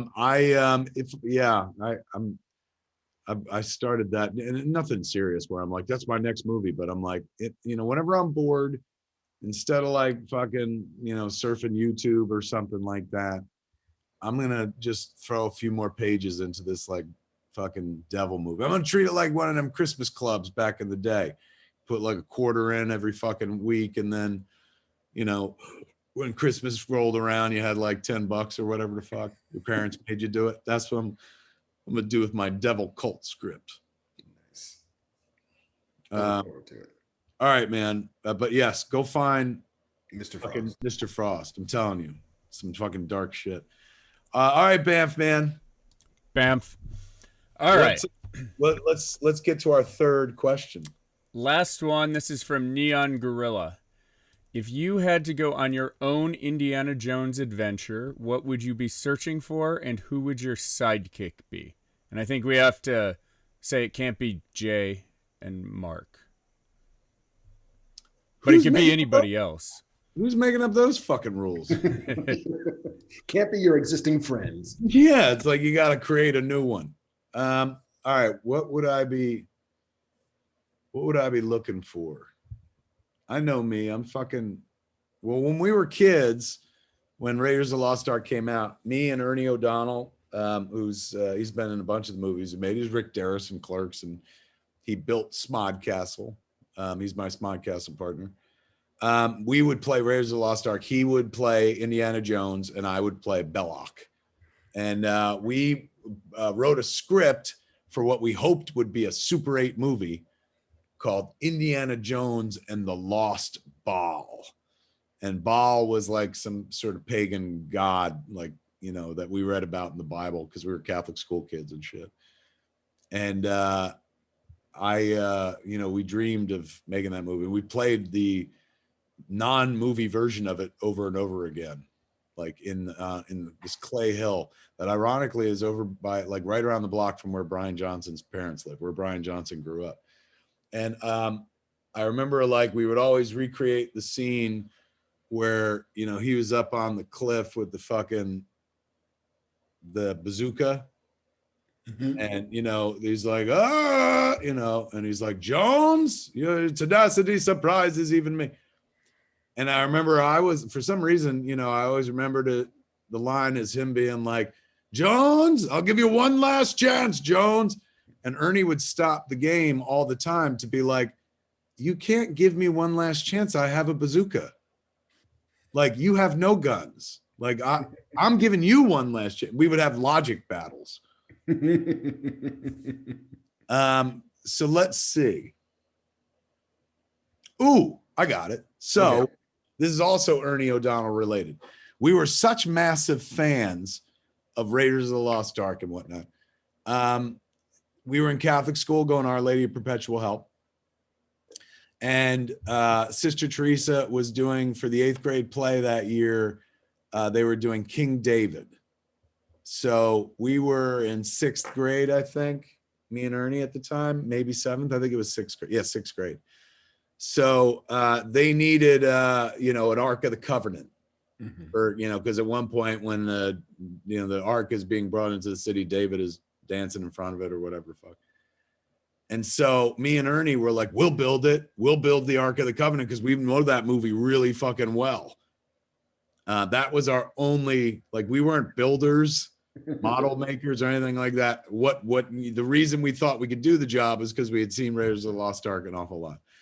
And I'll be honest with you, man, like Ernie is way more talented. He's a builder. He's fucking been an architect for years and building shit and whatnot. So in construction, so like it stands to reason, but he built a pretty damn fucking convincing arc out of, like, you know, foil fucking art paper. We had 2 broomsticks to fucking carry it. We took these 2 dolls that I had, Best of the West dolls, covered them in clay to turn them into the angels on top and shit. So it was in the play, and then it was on display, I think, in the school for like a long time. And then I think Ernie got to take it home, and who knows what happened to it after that. So long story short, my Raiders of the Lost Ark quest would be for our 1981-82 Ark of the Covenant that me and Ernie built for the King David play and shit, because that would be an amazing showpiece to have in my house. People are like, what is this? And I was like, oh, you kidding me? Me and Ernie built this when we were like fucking 11 years old, man. And like, here it is, the Lost Ark of the Covenant. And in that case, I would be literally correct. It was truly the Lost Ark of the Covenant. That's very, very sweet. And I appreciate the sentiment. Thank you. Feels like it's a slight dodge of the question. It really is. But it was well told. And that's the key, you guys. It almost doesn't matter if the story is well told. Masters of the Universe Revelation coming soon, July 23rd. If I have to do an Indiana Jones style movie in which I'm the hero, I feel like it's because I do not go deep in the Catholic lore, so I can't pull more artifacts. I feel like I didn't even know what the Ark of the Covenant was until Raiders of the Lost Ark. Like, oh, that sounds metal. What is that thing? Is that real? Did they make it up for the movie? I knew what the Holy Grail was because I had seen Monty Python and the Holy Grail and Excalibur, which taught me what the Grail was. So I feel like you need something recognizable to an audience. That's also where like Temple of Doom kind of falls apart for a Western audience, is that we don't have a real knowledge of the Shankara stones and what they mean to people from the, you know, Southwestern Asia. But I would do Indiana Jones and the Hammer of the Gods, where we are looking for Mjolnir, and whoever, if they be worthy, will possess the power of Thor. Does he get to pick it up? Does he lift it in the 3rd act? Of course he lifts it in the 3rd act. I'm sorry, I'm looking for my money. I can fucking throw it at you because I want to see and purchase your motion picture, sir. Ooh, that's hot. Rich and famous contract. Yes, perhaps I should. Where's my phone? I must call the mayor of Hollywood. Mr. Mayor? Yes, Mark Bernardin has cracked the code yet again. That's dope. I'd watch the shit out of that, man. And I feel like my sidekick, and the purpose of sidekick is to make your life a little bit easier, to have access to things you don't have, knowledge of things you might not get. You need your own Salah ultimately, who greases the wheels in Egypt for Indy to do the things he needs to do. And I feel like this person would grease the wheels of any place she was for anything you might need. So yes, my sidekick is Beyonce, because Beyonce makes everything possible. Wow, dude. Nobody says no to Beyonce. The Beehive makes that the #1 opening of all time. Alone, then you throw in the fans and stuff. Look, just a little piece of advice from a guy who's going through it. Mm-hmm. You might get some people, some pushback, people saying that you're baiting and switching them, Mark. That perhaps you're woke or something like that. I'll say Beyonce is only in the second act of this movie. She doesn't go to the very end. She doesn't start at the very beginning. She shows up and like makes everything better. And then we'll, have a lovely song to walk off into the distance on. I am the monarch of the sea. But it's Beyonce fucking doing something cool. Let me get, so the storyline is that she's a better Indiana Jones than Indiana Jones. And so he steps aside and she wields Mjolnir. Yes, because of course Beyonce is worthy of the power of Thor. And Indy is like, you know what? It ought to be you. It's not the years, honey, it's the mileage. And you have less mileage. So it should be you. Look, take this with a grain of salt. But Valentine Productions said Mark went from a great idea to a terrible one. Was it the Beyonce that made it go bad? You lost him at the Beyonce. You had him at you had everybody at Mjolnir, but you went too far. You soared too close to the sun on wings of wax. It's fucking the Icarus problem is always going to be there. And, Beyonce, she's an acquired taste for some.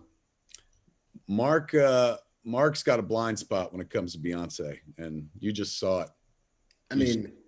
Kevin, I don't know if you know this about me, but I am not ready for that jelly. I'm just not. But no one is. Nobody is. So a man's reach should exceed their grasp, or what's a heaven for? So true. I'm going to wrap my arms around that jelly. As Mean Dave says in comments, Mark wants to put a ring on it. I'm ready for that surfboard. That answers our questions. That's all of our questions. That's 3, so we have to pick a winner. Before we do that, I forgot. Did you watch Sweet Tooth yet? I've seen the first 2 of Sweet Tooth, and it's great. Doesn't it make you ashamed that you're like, I'm a writer too? Like if I'm those people, I'm like, sure you are. Yeah, because it's like there are things are going to happen. Sadly, after the pilot, that something is going to happen that puts Sweet Tooth on the trail. Yeah. Like he's going to have to leave his home and venture out into the great wide world. Yeah. But the mechanics for that are interesting. That once he meets the man who's ultimately probably going to be his sort of guardian angel / guide / bodyguard. Big man. The big man. That there's going to be some tension and a desire to pawn the kid off on somebody, but that at some point they are going to be bound together, lone wolf and cub style, for this journey. But the mechanisms by which you refuse the call are interesting and tempting. The world that it's beginning to build, even slowly by the episode 2, are fascinating. Like why are these children being hunted? What's the secret of them, and why does anybody value them more than anybody else? And then how does that impact other characters that you meet? It's all really, really smart. And it's all just, it feels like the Ted Lasso of apocalyptic dramas, which is there's a bunch of hope. It's really, really sweet. But put that on a fucking poster. The Ted Lasso of apocalyptic dramas. Mark Bernardin. It's like, that sounds like a code phrase for something. Are you activating a Winter Soldier of your own, sir? I think he's having a stroke, kid. Those words don't belong to it. You know what is the Ted Lasso, though? Like, what is a total Ted Lasso? Hacks on HBO Max. Have you watched it yet? Not yet. It's Ted Lasso. Same formula. Funny as fuck, like edgy, dirty, funny as fuck, and then an incredibly like soft gaping heart. Mm. Ted's a little more gaping hearty than Hacks is, but very similar, those shows. I loved it. Hacks is absolutely fucking wonderful. They need to give Jean Smart 28 Emmys this year. She's so fucking good in it. Yeah, I think she's gonna have an armful by the time that ceremony is done. Mm-hmm. Yes, I saw somebody go like they didn't like. I just passed it. John Miller said Sweet Tooth is pretty awful. Really? Like, I gotta be honest with you. I don't think so. I mean, I think it's like the gold standard. If you can make something that moving, that beautiful, like, But like, hey, everybody's mileage may vary. There are some people for whom that is not their jam. Doesn't mean it's bad. Like, there's lots of things, maybe not as many as people think there are for me, which is like, I watch it and recognize that it has quality, but it is also not for me. right. Like, you know what? Just it doesn't fire my receptors. It doesn't, strum my guitar. But I get it that you might. Like Bridgerton was that for my wife. My wife loved it. I'm like, you know what? This is just not for me. I'm not saying it's bad. Right. I'm just saying that it's not my jam. They got one of these Fast and Furious movies coming out any minute now. I ain't seen one of them yet. And I had all the pandemic to get to it. I still ain't got through with it. Don't mean I'm like, fuck those movies. I just, Yes. I'm not a car guy. So it hasn't really spoken to me yet. But everyone's like, come on, dude, it ain't about cars. I'm like, are you sure? It's about hashtag family, but also cars.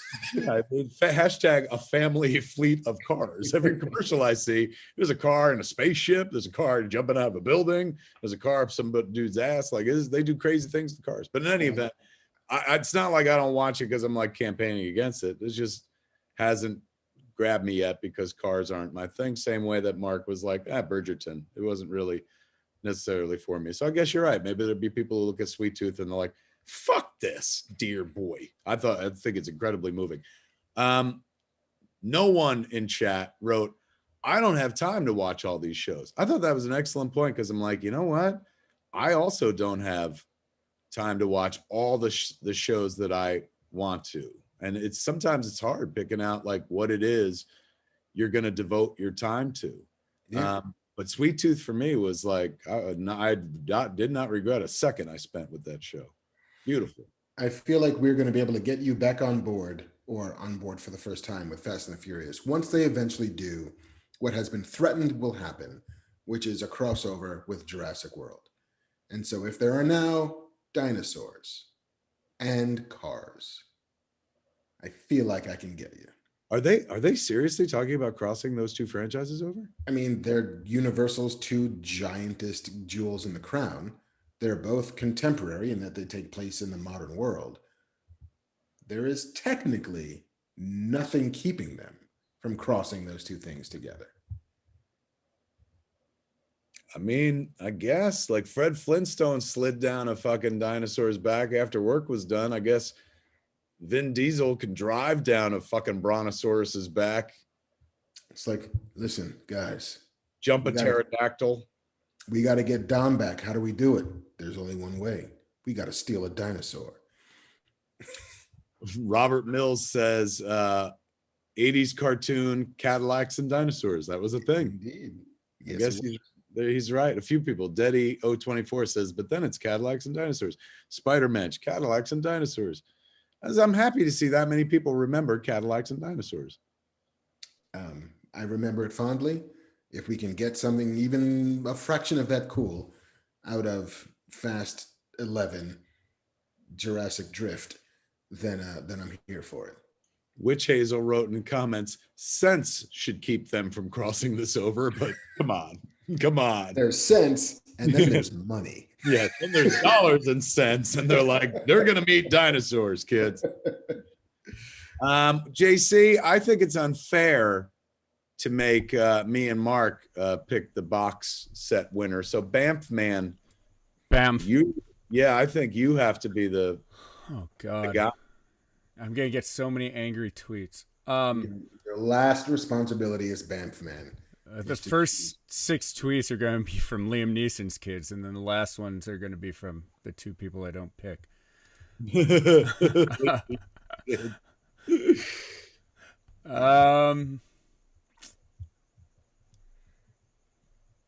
I'll go with the Rickman. We'll go with the Rickman. Thurlow to Hernandez. We got a winner, ladies and gentlemen. According to JC, Thurlow wins with his question of the night about Alan Rickman. He's going to win the Indiana Jones 4 movie collection from Paramount Movies, man. You reach out to @Jordan Monsanto, Thurlow, and she will hook you up. I'm already getting yelled at in chat. That was a terrible pick, JC. Thanks, Curtis. Oh, God. The internet won't let you down, will it, right? Like, what much does this thing go for? Let's see what it costs at Amazon.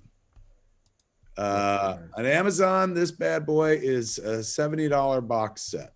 You saved $21. So really, this is a $90 fucking product. Is that what the list price is $90.99. Fuck. Wow. For watching Fat Man Beyond and coming up with a question that only JC seems to like, you have just won a $90 value. Are you really getting shit? Just from Curtis. Then everybody else rallies behind me. Just from I see a lot of love. Everyone's like, leave him alone. Great pick, JC, says Jeremiah Maxwell. Got the best answers. He says Rickman was the correct choice. There you go. The internet, where there's always somebody to tell you you're fucking up somehow, even though they have no proof of that whatsoever. Go figure. Thank you for playing, kids. Thank you for your questions. Thanks, JC, for making that Sophie's choice so that me and Mark didn't have to be the bad guy. Yes. Thank you for shouldering the burden. We are now on hour 16 of our telethon, kids. Yes. This show is literally going on for 3 fucking hours. 3 hours and 21 minutes.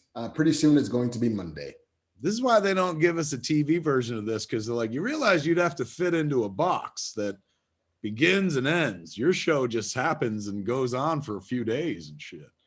Our show is like a bag of holding.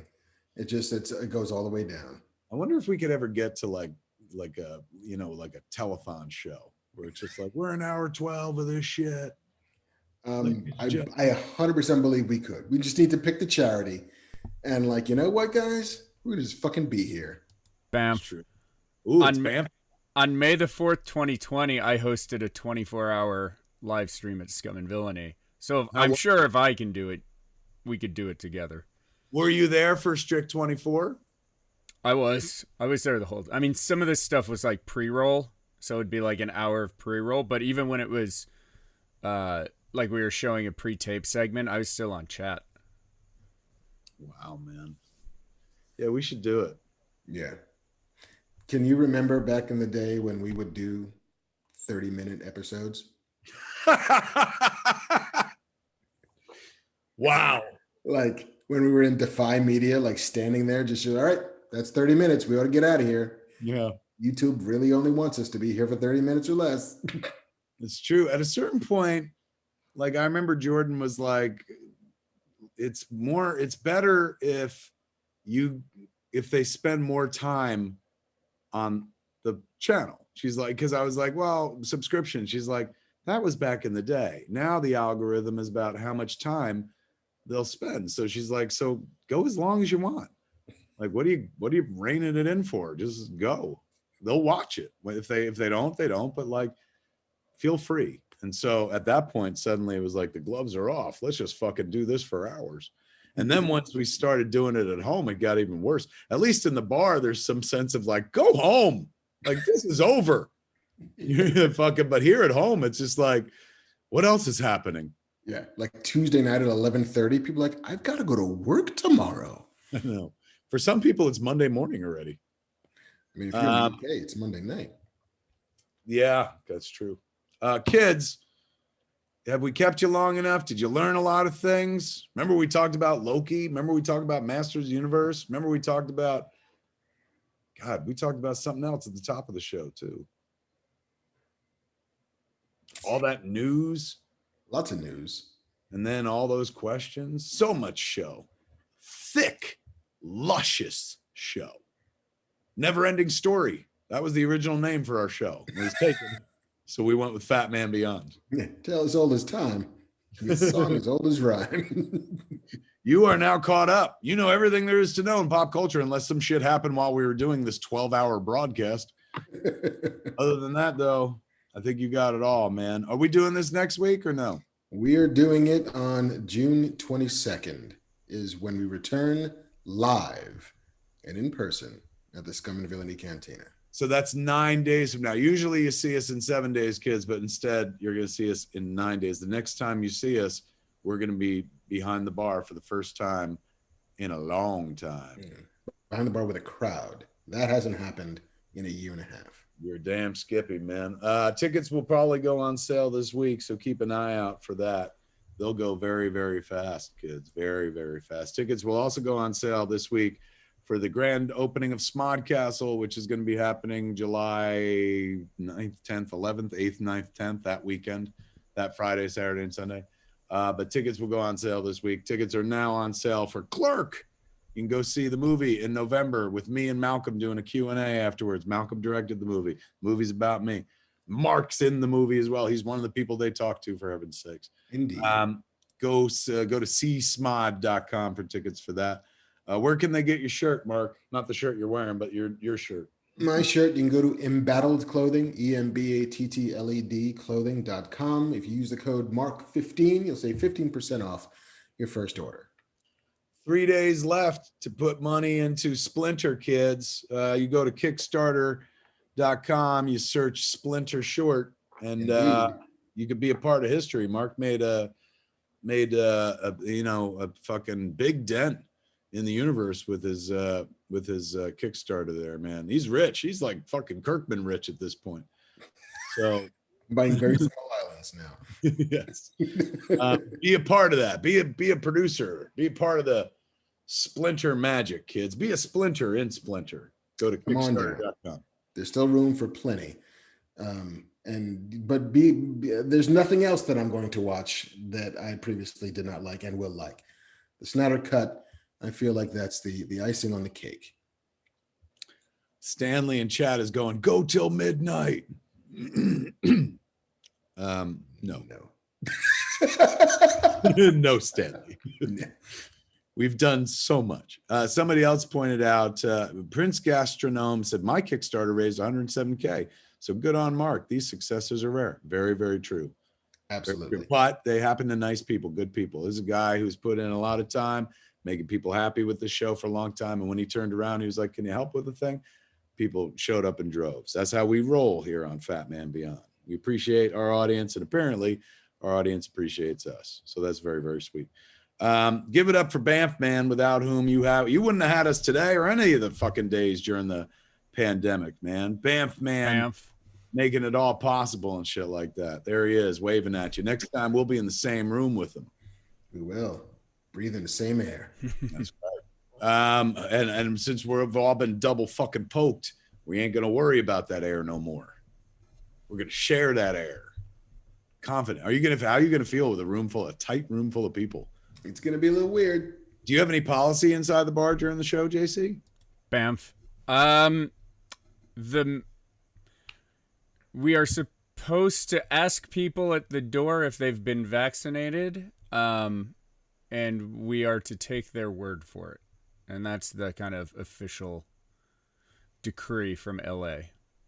Interesting.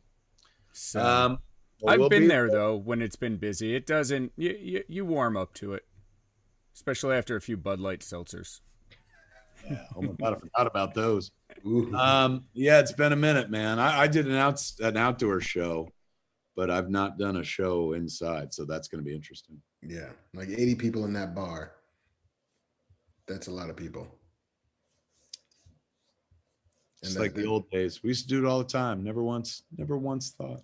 No, we used to just like hug people, and I used to lick the bar just to be a fuck. Just hell yeah.